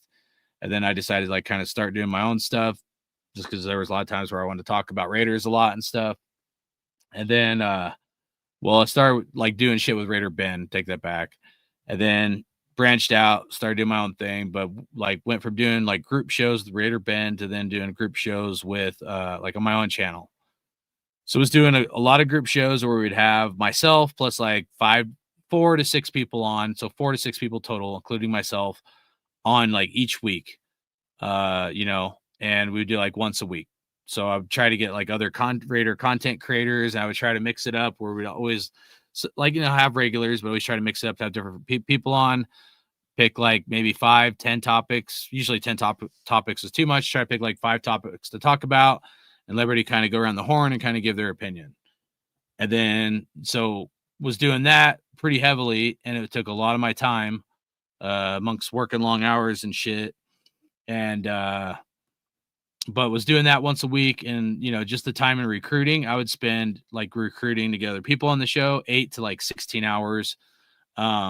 Between that and like show prep, like, you know, may not seem like a lot, but it would be a lot, you know. So it was a lot of time, and then COVID happened, and it was pretty tough on me because I lost a lot of respect for people, and I want to get all the details, but you know, a lot of people even I had on here, I just realized there's a lot of fake people, and you know, I grew up pretty rough, man, but like, so it ain't like I'm ignorant to fake people out there. But when COVID happened, it really opened my eyes how many fake people were out there. So I stopped doing the group shows is the short answer of it. The Raiders forcing, you know, the vaccines and everything to get, you know, go in the stadium. And then, you know, the first year, like we didn't have fans in our stadium. It all pissed me off, right? The draft was canceled in Vegas. It really fucking pissed me off, man. And so took a step back and, you know, like I went from like growing my show and doing good to then a lot of people started copying what I was doing, what we were doing because of, you know, the virus and everybody being locked up. So, you know, other people started copying the group platform, you know, kind of, you know, thing. And group shows grew a lot. But I'm telling you, me and Raider Ben and what we were doing on this channel was like next level before fucking everybody. But, you know, my thing before was like, you know, as long as people come on here, we're all respectful. Like I was cool about it. But then when COVID happened, it was like gloves off, dude. Cause like, you know, certain people attacked me and like I fucking voiced like fucking my thoughts on shit and, you know, created some enemies. But you know, ultimately, bro, like people did copy me and riding my coattails. They're still fucking riding my coattails. I don't give a fuck. And, you know, running a business and a family, kids, I just, you know, didn't have time for it. And I don't have time for kindergarten or high school fucking bullshit drama. I just fucking don't. I don't care. You know, I'm too cold of a fucking dude to like really give a shit if I'm being real with you. But like, you know, so anyways, but yeah, we were building something cool and I just went in a different direction, dude. I just got to the point where I was like, you know, if someone wants to come on here, cool. But if not, I'm not going to go out of my way. And if I'm being real about it, I wasn't even going to come back to YouTube. My homie Raider Critique, who was a good friend, would come on here, you know, back when we were doing this, we started it. And he asked me to come back. And then there's been times where I've done videos more regularly, but sometimes I don't. At one point, I was doing regular, at least like once a week videos. But I'm not the kind of, I don't want to get on here and do like the whole Raider rumors and shit like that. I mean, maybe a little bit here and there, but that's just not my style. And I don't fucking like that kind of bullshit, man. I'm just like a straight shooter. You know, I also don't always want to get on here and cook my team, but fuck, right now it's hard. You know, it's really hard not to and be pissed off of like what the fuck's going on. But ultimately, I'll just say this, man. I try to do videos when I can, kind of thing. But I always just try my best to keep it real, you know, no matter if someone agrees with me or not. A lot of people don't like me. I don't advertise my shit. I don't go on the radio. I've never once, not one time on the radio, I've ever told people I have a channel. But I'm just letting you know I've had a channel since like at least 2018, I think it is. So, and there's other people I used to rock with that had other channels where we're trying to support each other. And I was like bringing unity, but then I realized there's a lot of like shady ass motherfuckers that have Raider channels and they only care about their subscribers and trying to make money. And a lot of them like started the channel once Raiders moved to Vegas. And I don't want to be part of that fake ass bullshit. So that's when I was like, you know what? It's going to come down to that. I don't want to be part of that shit. But this is why I don't monetize my shit like on purpose. So whether I want to make a video that has copyright shit in it, or I say whatever the fuck I want, if they flag me or they cancel culture me, I really don't give a fuck. They can go suck a fat baby's dick. So, you know, people will say like, what the fuck did you say? Like, well, being in the army, dude, people are pretty fucking hardcore. my sergeant would say that shit to me and us, and we'd be like, what the fuck? And, you know, it's too extreme for some people, but the other part of all this is you know, we've just gotten too soft as a society, man. We just really fucking have. Everybody is so fucking in their feelings and like, you know, crying about everything. It's just the whole thing's a fucking joke, man. And maybe I'm a little emotional because my mom just died last weekend. So maybe that's part of it. It's fucked up. But yeah, man. But I appreciate you, Houston, for subscribing. I'll tell you, my shit ain't for everybody, bro. That's why I don't advertise it. That's why I don't monetize it. Like the real ones, like most of these guys, like Jerry Tolley, AG Raider, RNFL, like some of these guys have been rocking with me for like 3+ years, man. So we keep it a pretty small family on here, but we like it that way because we don't get a bunch of fake ass motherfuckers over here. So I said, I didn't know Carroll was gonna suck ass so bad, bro. I don't think none of us did. I thought he was gonna do better, dude. I mean, you know, I tried to be very I had hesitation, but I tried to be very positive going into the season. I thought the one thing, like we'd look at Pete Carroll, the one thing I'm most disappointed at, I thought whether we would be a losing team or a winning team, that Pete Carroll would be able to get us to a point where the moment wouldn't be too big or the moment wouldn't be like too small, you know? So meaning like we would be able to keep level headed and keep like riding the ship, whether we're winning games or if we're losing games, we're going to like overcome that adversity and move on. But he is epically fit. Like this is failure at a fucking ultimate level, you know? So if I'm being real about it, I was wrong as well. Like I was pretty positive about Pete Carroll. I wasn't as positive about Geno Smith. I tried to be supportive because I want to fucking burn the dude, try to give everybody a chance, but I did have hesitation on Geno Smith. Blue Kelly, his baby is shit. He said, I like you. JT is whack. Facts, bro. Facts, man. He said the season has drained me. Shout out to you, Mike Lovell, or is it Mike Love? LKA. I'm trying to think. It's got to be McLovell. No, I'm probably messing it up.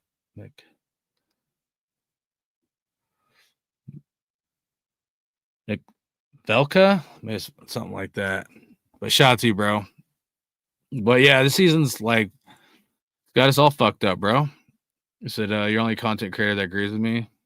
I appreciate that, Sam. Brooks was nice. Baby Josh Allen. Nah, a lot of people don't agree with me, man. And I just get tired of maybe I should come on here more, guys. Like I just like sometimes I just think like I just don't want to bash the team, dude. I really fucking don't. Like guys, I struggle to be positive and stuff sometimes, man. My past, Army, rough childhood, shit like that. But like I try my best to be supportive of the team I fucking love. But man, they make it fucking hard. And they make it real hard on all of us, right? Like it's funny because like, you know, you see guys that like are real positive, right? Some guys I used to be subscribed to and respect, you know, that I don't follow as much anymore. But even some of those people are real positive through years and years, like blindly positive to the point where they would personally attack me. Yeah, you probably don't know this, Houston. People have ran their fucking mouth about me because I'm hardcore Raider. I'm the only hardcore fucking Raider fan out there for the most part that has literally got on the mic and yelled like throughout years. There's been times and people would go on their little fucking shows, talk about their subscribers and how fucking great they are and start running their fucking mouth about like people yelling on the microphone, you know, and don't get me wrong. It's not that I want to run like yell on the microphone, but I get fired up. I'm a passionate Raider fan, dude. I'm not fucking fake. And a lot of these other motherfuckers are, and they'd be running their mouth about me and sneak dissing me. They may not say my name outright, but they were fucking running their mouth about me, bro. So anyways, yeah, that's the drama part. That's like, you know what? Like, I'm sorry, bro, but like if we get to that, it's like eat shit and die slow, motherfucker. Like, dude, I was in the Army, dude. I don't need this bullshit. I got enough of my fucking bullshit, right? I ain't playing with no fucking games, no fucking clowns.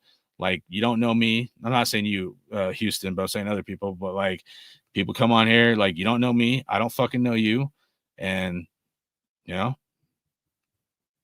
let's leave it that way because we don't need to bring it to another level. So I ain't doing this shit just to fucking, clown on motherfuckers and shit, dude. I ain't about that. If I'm about action, you ain't gonna see me coming, bro. Just put it that way. Our NFL, shout to you, bros. I've been watching hardcore since before COVID. Yeah, facts, bro. Facts. You're natural, bro. Stay at this ish. Used to be a lot better, man. I'm out of tune, and yeah, it's been a long time. But stick around. Not tonight, but stay tuned in. I've done a lot of giveaways for people. Don't usually. I'll try to give people a heads up, but I'll do a giveaway in the future. You guys are gonna like. I'm still working on it. You can ask Jerry Tolley if he thinks you guys are gonna like it. But I'm gonna hook. Someone's gonna get hooked up with something real fucking cool in the future from the one and only me, bro. So Scott Gobranson, Mo Moten are cool too. They talk shit about Pete and agree he needs to go. I used to dude, I was one of the first subscribers to Scott Gobranson.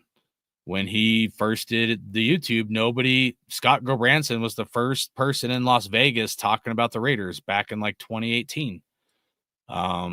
His first sidekick, fucking part of his show. I forget his name now, but I was there from the very first one. And I used to like Scott, but then over the years, like I said, during the fucking COVID and shit, he was one of the ones that was fake about everything. And everything was overly positive and fucking would talk shit about, maybe not me directly. Others did about me directly. Maybe he did a beat around the bush method or he's talking shit about other Raider fans. But I got tired of how fucking fake he was, man. Now he's being real about it. But at one point, I got tired of him too, being fake. A lot of these motherfuckers, I got tired of how fucking fake they were. They don't want to ruffle the feathers because they're all trying to make a buck, bro. So, but at least Scott and some others are being real about it now. There's been times where they weren't, and I'll just leave it at that. So I used to call into Scott's shows. I was one of the first fucking people. And then I was like, you know what? Fuck him too. So good looking out, Michael Noway. I'm here. I'll never forget when you called out Wi-Fi Weenie. I've called them all out. They've all called me out too. I don't give a fuck, dude.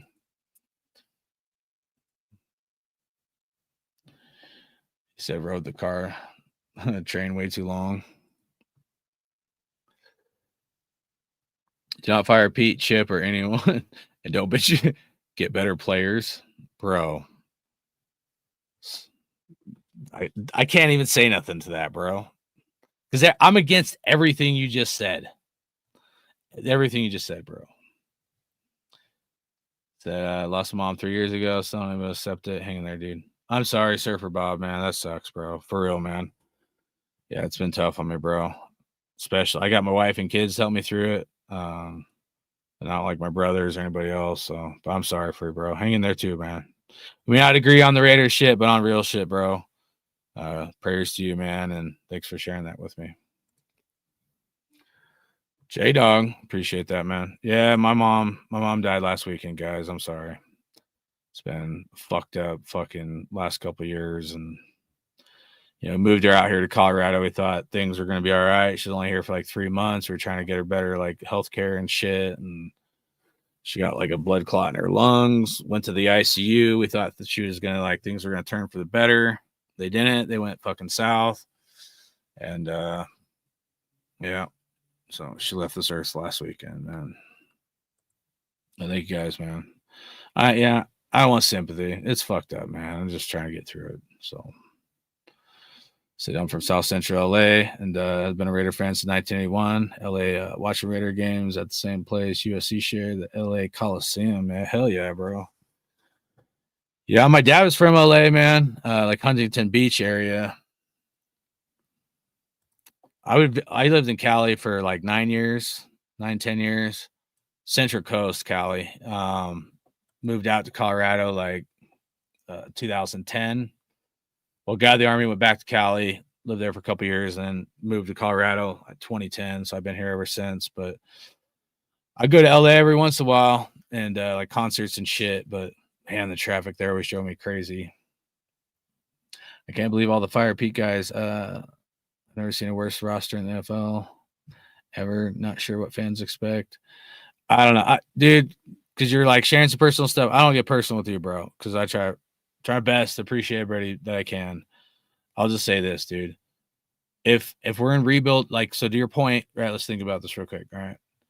To your point, you're like the previous comment. Wait a second. Let me go back up here. All right, you said get better players, right? But the problem is Pete Carroll, like what you're saying, get better players. That's a rebuild. That's not win now mode, right? So you're right. We need to get better players. I'm not disagreeing with that. The problem becomes is going through a rebuild with a 74-year-old coach, and his coach is Pete Carroll the right coach? Like his personality, his age, you have to consider everything, right?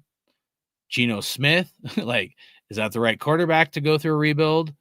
To me, the answer to those questions are no. He's just not the right guy. It's just not a good fit, man. You know, that's as nice as I can put it. Like, getting new players, I agree. Going through a rebuild with a 74-year-old coach, Pete Carroll, not a good idea. And if we think he's going to lay the foundation and pass the reins on to somebody else, I don't think that's realistic either, because any coach that comes in, they always are going to want to do their own scheme, their own players, their own system. So they're going to reset the thing no matter how good of a foundation Pete Carroll has set up. So I'm not on that bandwidth, bro. Just being real with you, man. I don't want to see Pete here another day. So, I mean, if you're not winning now, you need guys, right? You're in rebuild mode, bro. Just where we're at. She's gonna drain me. He said, I'm immune, or has it drained me? Dude, we're so calloused, bro. We're just like, fuck it. It's so fucking crazy, man.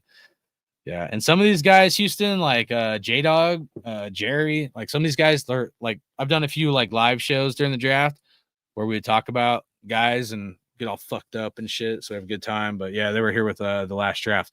I mean, J-Dog was here literally a couple years ago with Trenton, like when Trenton Simpson linebacker was on the board. Demarion Overshone was on the board, or no, he might have gone. It was like 2 years ago, but Demarion Overshone, I think, got drafted in the first round by the Cowboys. But you know, like some of us were in here saying like draft a linebacker, and like if the Raiders would have done just half of what some of us have said that the Raiders should have done, and probably yourself too, like calling the radio and in your opinion. But if the Raiders would have done half of what some of us have said over the last 5, 6, 7 years more, you know, fuck, we would have won a championship by now. I'm certain we would have won a championship right now. I was thinking we'd be better than this year. Damn, I was wrong. Yeah, a lot. I think we all were. Last year, I thought we'd go 8, 9 wins, maybe 10 if things went right. But yeah, bro, haters are pussies. Yeah, bro, it's just who they are, man. They got no fucking nuts. There's way too many apologists for this regime. The mental gymnastics are crazy. Yeah, bro. We got to stop it, man. We got to be honest, man. We just got to be honest, man. That's all I'm saying, man.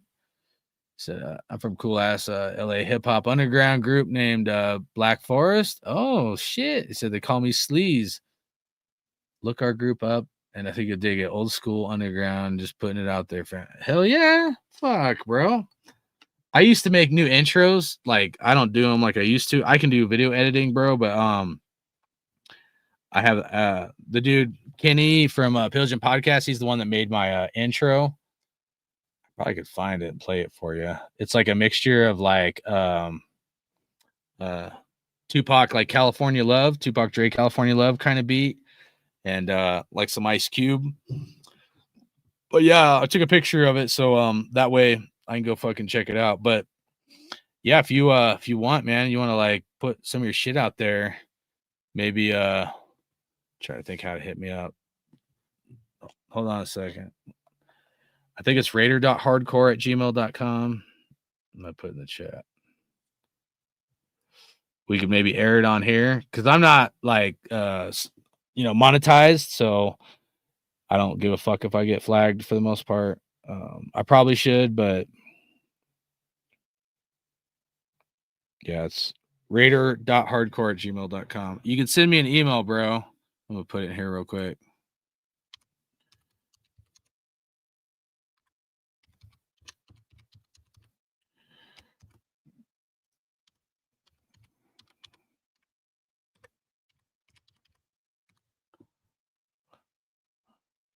That should be it.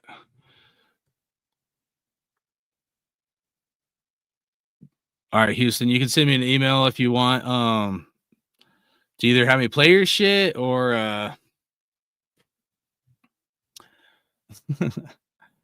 or if you know, you want to work something out so I can use it for like an intro at the beginning of my shit and I can try to advertise it and shit. I don't have like any fucking, you know, sponsors and shit, but like if you want to do something like that, maybe we could do that where like you do like a 30, 45 second like fucking beat or something for me or like intro to this shit. And then I could play it and then I'll like always kind of put it out there if you want to put your shit out in the open so people see it. I don't mind doing that. So no money have to be exchanged. Just help me out, I'll help you out kind of thing. Hendon Hooker sucks, dude. Nice. I don't know, bro. I mean, you're right. He got released, so I can't say fucking, but damn, bro. Maybe he just needs it. Maybe he just needs a shot. You know what I'm saying? That's what I'm hoping. We're not on vaccine brain injured like most people. Oh, bro. Haters are vaxxed up. Facts, guys. Facts, man. It's gonna be a banger. Glad I'm getting the first. That one is a 1-on-1. All right, you guys want to see my QB of the future? No, I'm just kidding. But I did buy a nice card of them. I'll show you. All right, so I collect cards. I have a second channel called Hardcore Card Collecting. That's it's an Aiden O'Connell autographed rookie RPA rookie patch auto. And the memorabilia is not from a specific game or event. So it's not like, so this is a patch right here. So the old ones, if you guys don't know about collecting cards, the old patches would be like game used, like from a game, or at least the player would worn it. These ones aren't, but it is numbered on the back, numbered 2 of 5. So there's only 5 of these Aiden O'Connell Obsidians. I got number 2 right here. And then I also have, I think it's number 4 of 5, this same card. So if he does end up being good, maybe this will be worth something nice. But it is a really, really badass card. So, and Panini isn't going to be making the football cards in the future. It's going to be starting like April. It's going to be Topps taking over. So,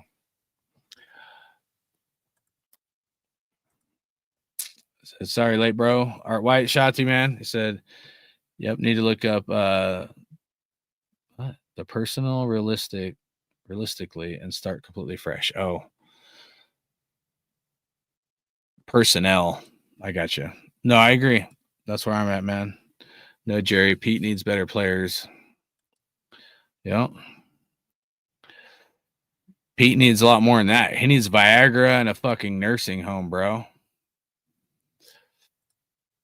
I appreciate that, Houston. I appreciate that, man. It means a lot, man. Like I said, man, you're like, there's some callers. There's quite a few callers I like on Raider Nation Radio, but you're always one of the ones that like makes me fucking laugh or happy, bro.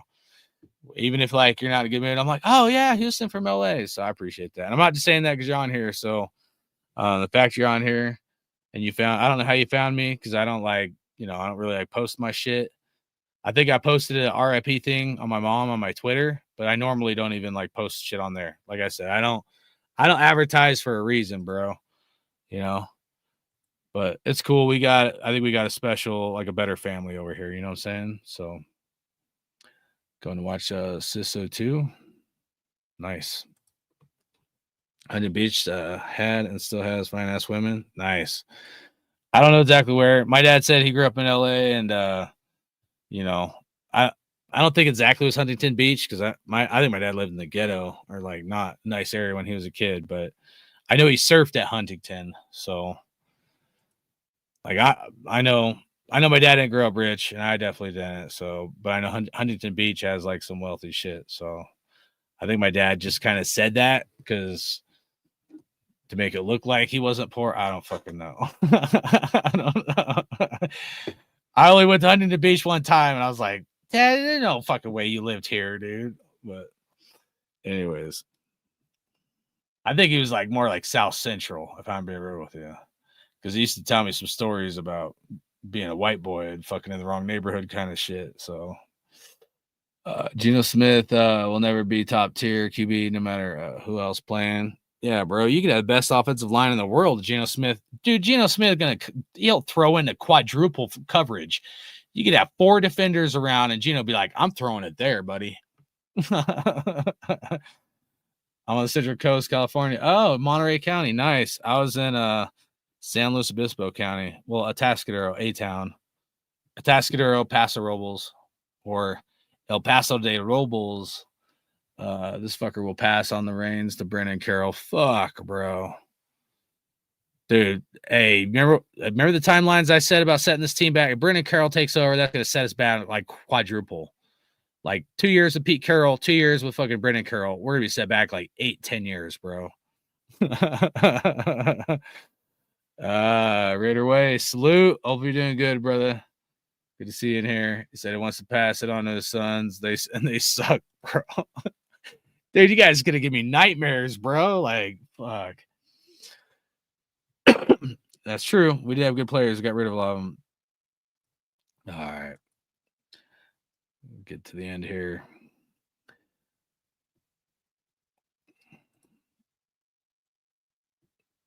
Change the name Black Hole to Black Cloud. Fuck.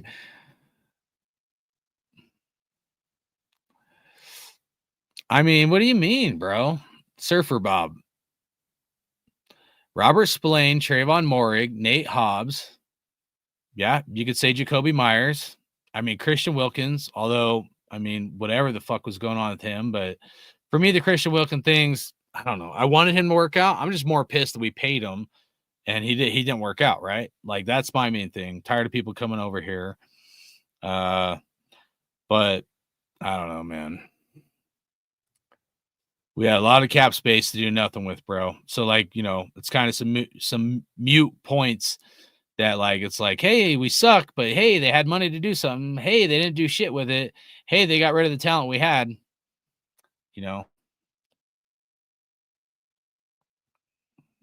Yeah, J-Dog's like, I always see these guys we should have drafted Ball, and we talk about it. Me and J-Dog get so fucking pissed off, dude, and some other guys in here too during the draft. We're like, what are they doing, dude? Man, that drafted linebackers, I remember that. I remember J-Dog being like, dude, there's Trenton Simpson. And we were looking at it, and there were some good linebackers on the board still, like second, third round, and nothing, bro. I don't wear Raiders gear until they fire Pete. I don't blame you, man. Natty Raider Nate Dogg in the house. What up, bro? Hopefully you're doing good, man. Teams feel bad for Pete showing mercy at the end of games, bro. I know. What the fuck is going on, man? What is this? We're like participation trophy football, man. Happened in the Chiefs game, and then it just happened in the Cowboys game, and fucking crazy, man. Fucking, it's like, dude, like, I thought about that. I didn't want to say shit, but since you brought it up, Nate, Nate Dogg in the house, right? Since Nate Dogg brought it up, I'll be like, it's like, dude, the other coaches are like, hey, Pete, we know you should be in a nursing home. We know you're 74. Like, it's like elderly abuse, man. We were going to kneel the ball down when there's more than 2 minutes left to go. 2.5 minutes, we're just going to kneel this thing down. This is elderly abuse to old Petey boy. So, you know, they didn't want to get charged for some elderly abuse. So they're like, hey, let's start kneeling the ball down at like fucking 2.5 minutes. So there's that. I don't want to say nothing. You made me say it, though. Oh, man. Spy Tech, the whole coaching staff can go. Only Deuce is safe. Bring it, bro. I like it. Anyway, Waller beats. That's funny. August, I protect 5 and 12. Year 2, 8 and 9. Year 3, I protect. What? Will have us in the playoffs? I mean, I don't know, man. I don't see that vision, man. 5 and 12 is not like, I think I already explained more. Diablo. Oh, yeah, Diablo's the other one. Hobbs Bennett. Yeah. Yep. Yeah, dude, what are you talking about, bro? What? When Nate Hobbs was hurt, like, or not hurt, sorry, like, he was fucking pretty good. And Robert Spillane, Trayvon Moehrig the last, like, 2 years did fucking really well, man.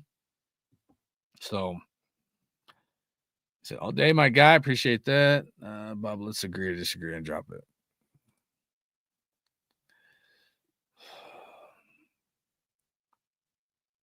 Oh my God. No. Not gonna read that, bro.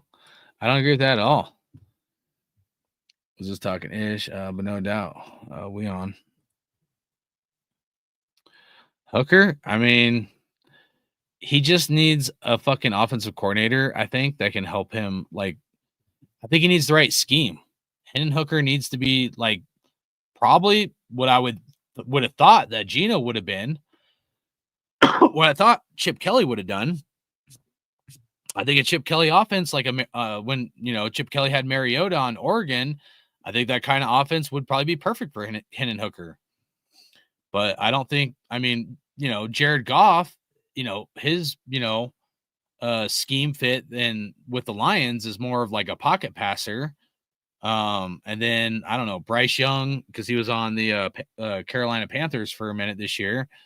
I really don't know much about their scheme, but my guess is it's probably a mixture between a scheme fit and not getting the right opportunity. So, and maybe he'll never get opportunity, but man, when I saw that dude throw the ball and some of like his runs and stuff, I thought he has fucking talent. So I don't know, man. I'd still like to see him get a shot somewhere where he's set up for success. A lot of leadership is setting people up for success. Pete Carroll ain't set no one up for success. Just set people up with excuses, man. Blame it on me. Jerry always be a Rebel Raider.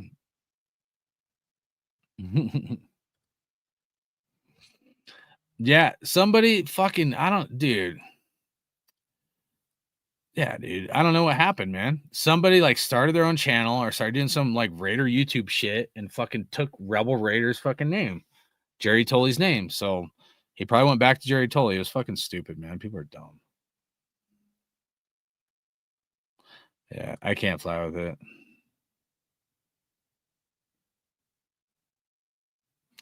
Yeah.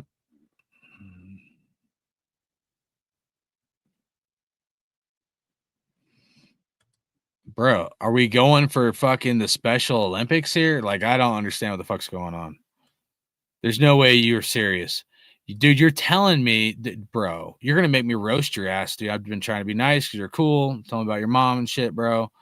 Dude, 5 more. Dude, you want a 79-year-old coach to win a fucking Super Bowl? Like, how realistic is that, bro? Bro, like, all right. I used to be a big pothead. I don't smoke anymore, bro. But you got your shit's laced, man. You got some fucking funky ass weed that's like gone straight to the fucking dome, bro. 5 years, 79 years old, bro. Either that or you're smoking some fucking crack, man. There's no way in hell. No way in hell, dude. Yes, here it is right here. I didn't even get to it. He'll be 80. I didn't even see it. So 80-year-old Pete. Everybody's thinking the same thing, bro. Oh, you have Geno Smith until he gone. That's why you got to cut bait with both of them, bro. Oh, fuck, dude. That shit made me laugh, man. Oh, dude. You and Pete be taking some Viagra or something, bro.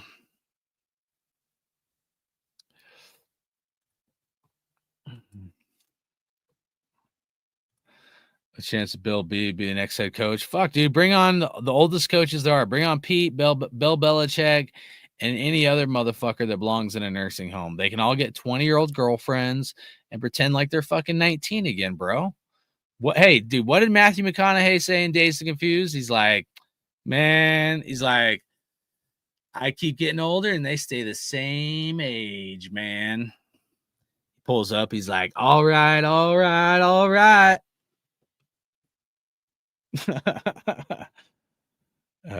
man. Las Vegas Kickers.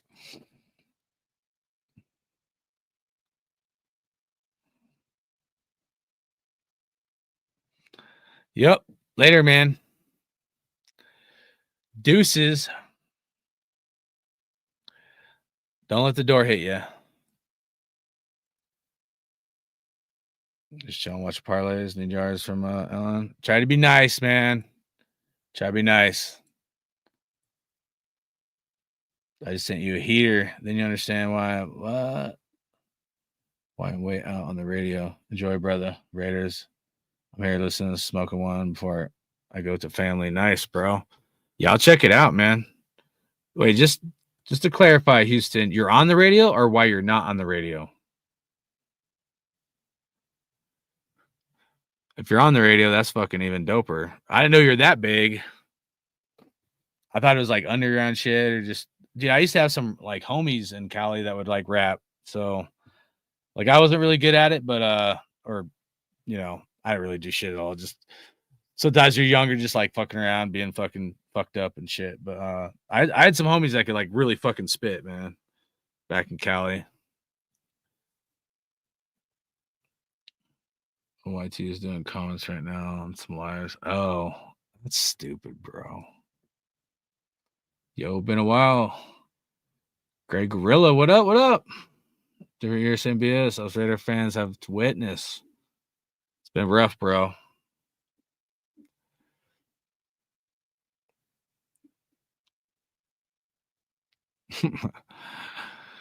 It's been rough, man. Been a rough year. Yeah, I kind of went over some stuff at the beginning. We just been kind of going through the chat, just got caught up. So appreciate you, man. A few things in there. Talked about leadership, especially Pete Carroll, and why I have issues with passive aggressive leaders, you know. So, like I said at the beginning, man, there's going to be people that watch this that definitely don't like what I have to say, you know, because there's a lot of people that like that passive aggressiveness. And, you know, I mean, honestly, dude, like my channel's not for everybody. They be them, you know. Try to be nice stuff. I'm on the radio best I can, but there's a lot of fakes out there, man. There just really are, you know. And you know, do my best, be cool people and shit, but you know, there's also a large portion of people that just, you know, just don't want to be honest, dude. They just don't. It's this like fake ass fucking society we live in, bro. Like I said earlier, that dude probably didn't watch anything I said at the beginning. He probably wouldn't. Dude, all he had to do, like, bro, like all you had to do was see, like, I fucking served my country and I was in Iraq, bro. And I bet you're like, oh, I'm clicking off. Or you probably hear some shit about, you know, my little notes I made about leadership and passive aggressiveness. I bet you that dude would have bounced. And that's cool. I really don't fucking care. Like I said, like I told Houston, man, I don't do this shit for money, bro.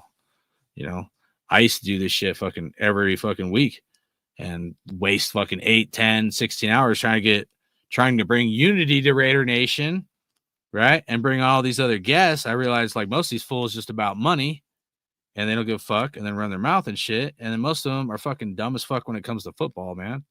Like their football IQ is the size of a fucking peanut, bro. Like I can't do it. I just can't, you know? And that sounds mean. That sounds too hardcore. I really don't fucking care right now, right? Like anybody thinks having an 80-year-old coach or wants a coach till he's 80 is got to be the most fucking, you know, like mind-boggling, moronic thing to fucking say, bro. Nobody in their right mind thinks that's a good idea. Just like nobody should think having an 80-year-old president or 80-something-year-old fucking president of the United States is a smart fucking idea. Just not, bro. Just not. Like, you know what I mean? Like, so that's it, man. Tom Coughlin's gonna be the running next. Fuck, bro. Let's just get all the fucking oldest motherfuckers we can. Isn't no talking about how I clown on the radio with Q Show. I got you. I'm not super famous, but well-known underground heads and whatnot. Was on the radio a little bit, didn't make real money. Oh, right. Hell yeah, bro. I bet you got some good beats, man. I'll tell you what, bro. Like that, I could probably play it for you real quick. Give me a second. If you don't got to bounce, just give me a quick sec. Let me see if I can find this real quick. I got to find my audio file. I ain't had to find it in a minute.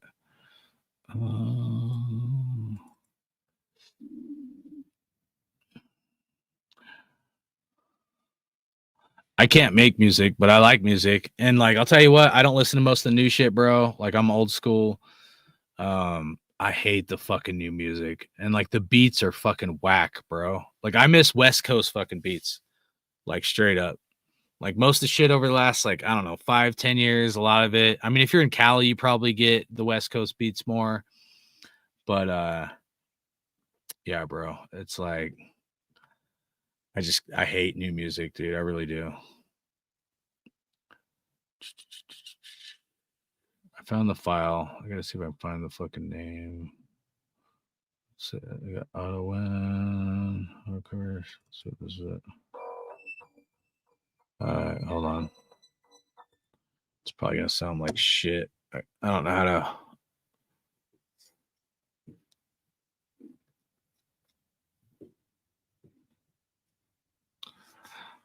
Well, actually, let me see. I might be able to play it directly through the fucking streamer thing. Give me a second.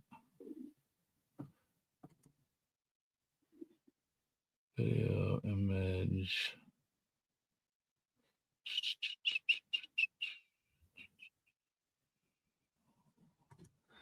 I don't think it's gonna load as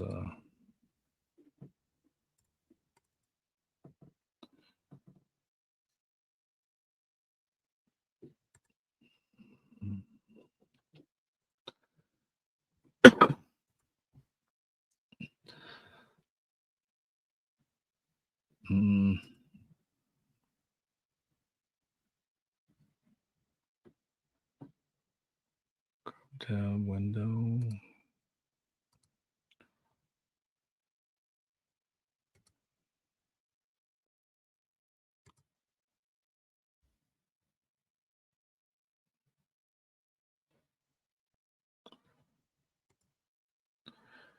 Sorry, I'm messing with if it's gonna let me do it or not. You guys see that shit? Let me know if you guys can hear this.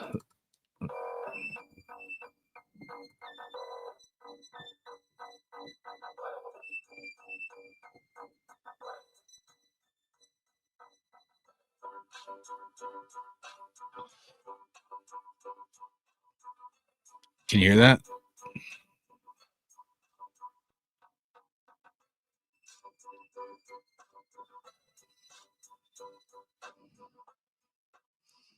Like showing you guys all my like files and shit. I usually don't fucking do that. There's one other one.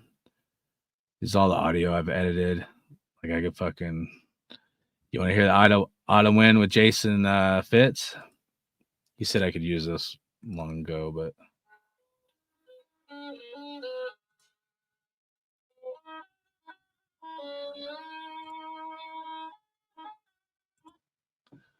All right, enough of that. Let's see what else.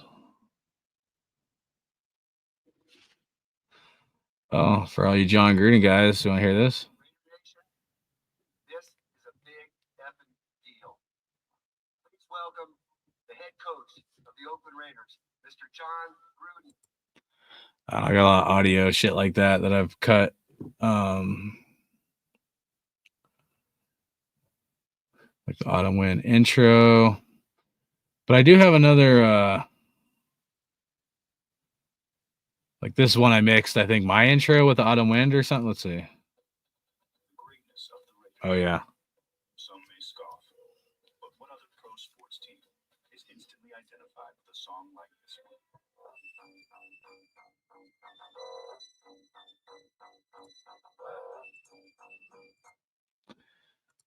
Anyway, so I mixed like, it's like whether sports team is like, has a song like this, and that's when the autumn wind comes on. But then I did the background of the beat that Kenny made for me from Pillage and Podcast back in the day. So I'm not like an audio expert. I can do like some minimal stuff, and then I'll edit like my own videos and shit. Can do some of that shit. Oh, you want like nightmares full? All right, listen to this. This will get you fired up. Last point I want to make. Everybody right now has dreams, don't they, guys?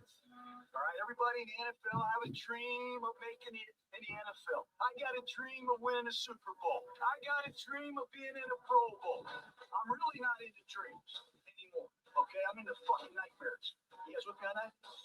You got to end somebody's dream. You got to take their job. You got to take their heart. Are you guys clear about this NFL shit now?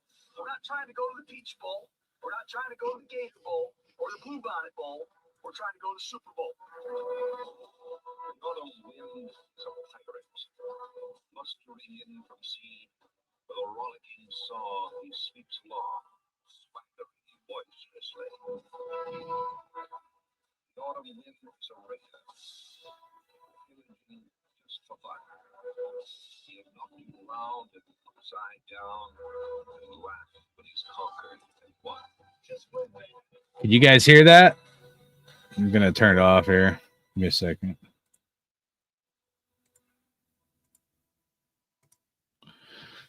Could you guys hear that? I don't know if it was playing through the speakers or if it was like direct audio connect. I don't know. I haven't farted around trying to do that. Just normally I'm not. I just show you guys the final product or whatever, but that's all shit I've like fucking, you know, have stored over the years that like you got to go get the audio and then figure out how you want to use it. And I'll usually chop it up and shit. Oh, barely. Damn. Someone should have told me. Well, anyways, that last little bit was like, I could have figured out a different way to do it, but I had a feeling that I may have to like put the speaker up to the microphone, whatever. But like that John Gruden thing, like, I'll be honest with you guys, like I haven't watched Hard Knocks since like all that shit went down. Like I can't even watch that shit because the clown shit from Antonio Brown and Trent Brown, both those fucking Browns. Like all I could think of like right now is Trent Brown eating fruit roll-ups, his fat fucking ass. Another fucking waste of a fucking dude, you know? But Gruden tried. He tried like no other. Like, did Pete Carroll really try? I'm not convinced on that, but Gruden definitely tried to get guys to try to win, you know? It's just a lot of, like, he had a lot of things stacked against him, I think. So, but yeah, so that was a little bit of audio from, like, Gruden when he's like, I'm in the fucking nightmares. If you can't hear it, I apologize. I should have asked you guys if you guys could hear that. But, you know, that was a cool audio that I just wanted to take. But yeah, I literally haven't watched Hard Knocks with the Raiders, that 2019 or whatever fucking year it was, since it first aired. Because the whole thing is like you think about it, like I don't even need to watch it. I can remember it. The whole show was taken over by Antonio Brown, that clown motherfucker, and his fucking stinky ass feet, right? Like feet and helmet, you know? And I just feel like so much like great things could have been shown about the Raiders and the Raiders organization, and it was a fucking clown show. And wasn't that our last year in Oakland, right? Wasn't that like 2019 or, well, I guess our last year in Oakland was 2020 or something. So yeah, I don't know, man. Yeah. I said John Gruden's blackmail. Facts, bro. Facts, man. So my pop served in the Army 26 years, retired as Command Sergeant Major. Damn, hell yeah. Major, 7 devs. Hell yeah. Fought Korea, 2 tours Vietnam. He was a badass. I can tell you some stories, man. Hell yeah, dude. Who's that? Will Malibu, man. Shout out to your pops, man. I bet he was a fucking badass motherfucker. So that's fucking awesome, dude. James Furpa, what up, big dog? Says Raiders. Just for you, James. Otherwise, I probably ain't doing that because damn Raiders pissed me off. Said Gruden was cool. Second was cool if it would just coach, don't get involved players drafting. Yeah. I mean, there's some things I could talk to you guys. I mean, if you really wanted, I could give you some of my Gruden stint. I mean, I've thought about it for a long time, but let's see. I just want to make sure I like miss some shit. Let me see. Even metal, generic died down, but since 2010s. Shit, my shit. Let me scroll up. Oh, there we go. Here we go. It's just the world as well. Let's see. Oh, wait, let me see. Looks like you had some good stuff. All right. So they said, like my professors with their fake ass grading. I have this professor that always grade my shit hard. And I know I've done good work too. Yeah, bro. People always have a bias, like agenda and a bias one way or the other, bro. It's fucking fucked up. It's such a fucking, I'm sorry to hear that, man. Just the way, it's just the world as well. Yeah, it is, man. It fucking sucks, bro. But you just keep fucking, don't give it. I mean, I don't know how old you are, but you're probably maybe somewhat close to where I'm at, but you know, well, is it a professor? I'm guessing you might be in your 20s. Just don't give up, man. No matter what comes against you, just don't give up, bro. It'll just make you stronger. Just don't let fucking nobody beat you. Don't let anybody win.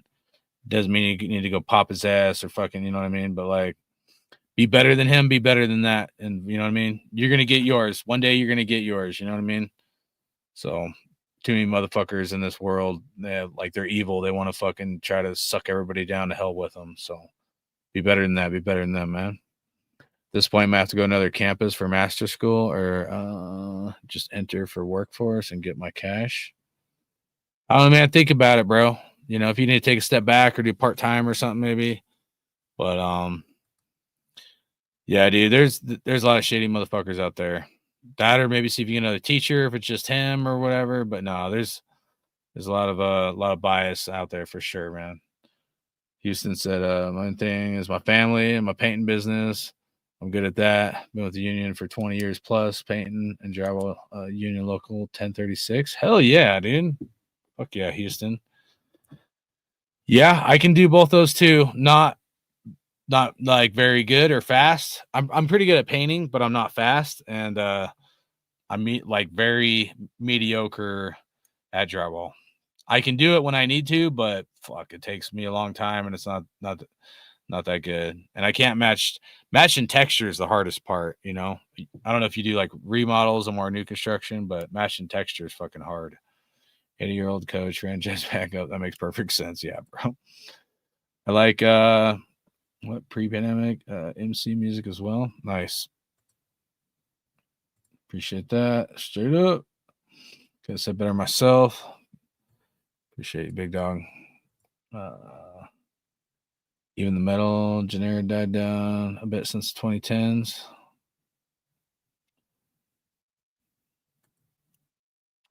Hey, Dr. over there. Oh, Dr. Dre.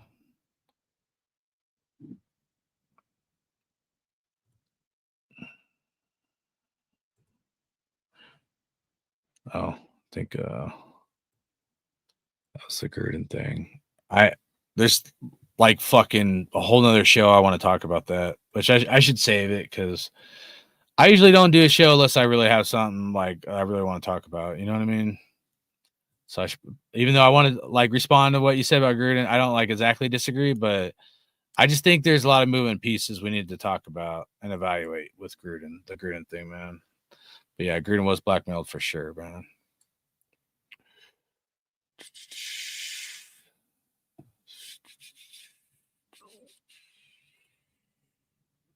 All right, I think I'm caught up. I've been going 2.5 hours, so I think we'll wrap it up there. Yeah, I still gotta move all my mom's shit out of her apartment, so it's gonna be tough on me, man. It's been pretty rough. It's like I went through a few things, took me to the Goodwill and shit. But like each thing you go through is like fuck, just more reminder she's gone, dude. You know, but you know, I don't know. It's all fucked up, but you know, my dad died. I saw my dad's brain guts in a field. You know, my dad got hit by a car, broke both his legs, his arms, fucking took out a fence post as big around up in buttfuck Montana, some like little fucking inbred town. So this is fucked up, but I don't know. I don't know if I'm ever ready. I was definitely not ready for that because I was like 23 seeing your dad's brain guts in a field will fuck you up. So at least it's not that bad, you know, but you know, looking at your mom in her eyes, like kind of she was maybe 10-15% there, maybe 20%, like kind of half open or not on her deathbed saying goodbye is pretty fucked up too. So I don't know which is better, neither, but just deal with it the best you can. Anybody that's like prayed for me or wish, you know, had well wishes, I appreciate it. You know, life's not easy. I know that, you know, and we only got to do one thing in this life, and that's fucking leave it eventually. So it sucks, but it's just the way life goes. So you never know when your number could get called. My number should have been pulled a fucking couple times in Iraq. You know, I should not be here today. I'll tell you that right now. My number should have been pulled a couple times. So But I'm here, so I'll try to do the best I can with the time I got. But I appreciate you guys. Houston, man, thanks for tuning in and subscribing, bro. It means a lot, man. And keep doing your thing. If you want to email me some shit, I'll check it out. Or if, want to talk on the flip side, if not, that's cool too. No worries. But just throw the offer out there. But I appreciate all you guys. Much love. Thank you guys for tuning in. And maybe I'll do a show. We'll see how this shit goes this weekend, man. Shedeur coming up. Revenge game for him. Because Raiders didn't draft him. We'll see how this thing pans out. Maybe I'll do a show next week. Talk about some shit. Talk about the game. And I should talk about the best way to build this Raiders team. Some things I want to say about Jon Gruden that nobody ever talks about that I think is completely missed. Stuff that I've thought about with Gruden for over a year now. I've kind of briefly touched on a few things here and there, but I think I probably need to get all my thoughts collected, do a deep dive in the Gruden thing, because I think there's some stuff that, we've all, myself included, we've all kind of maybe missed on the Gruden thing, that maybe we should look at it from a different angle. As time went on, I thought about it, and I think it'd be an important show. I know most people don't want to hear it. Most people don't want Gruden back. I'm not exactly saying that. I mean, I do, but it's unrealistic. I get it, but the one question as we leave this, just ask yourself this and think about it for when I do the Gruden show. Was Jon Gruden set up for failure? Was Jon Gruden set up to fail? You got to keep in mind the move from Oakland to Vegas and all the other factors, the other things I'm not going to mention right now because I don't want to give away the show. But I think that's the most important question that we should be asking. Whether or not he ever comes back to the Raiders or not, I think it's an important question. Something that I've asked myself, and I didn't come up with an answer right away because there's a lot of facts, a lot of things out there of he didn't do good, and I'm not disregarding those things. But was Gruden set up for failure?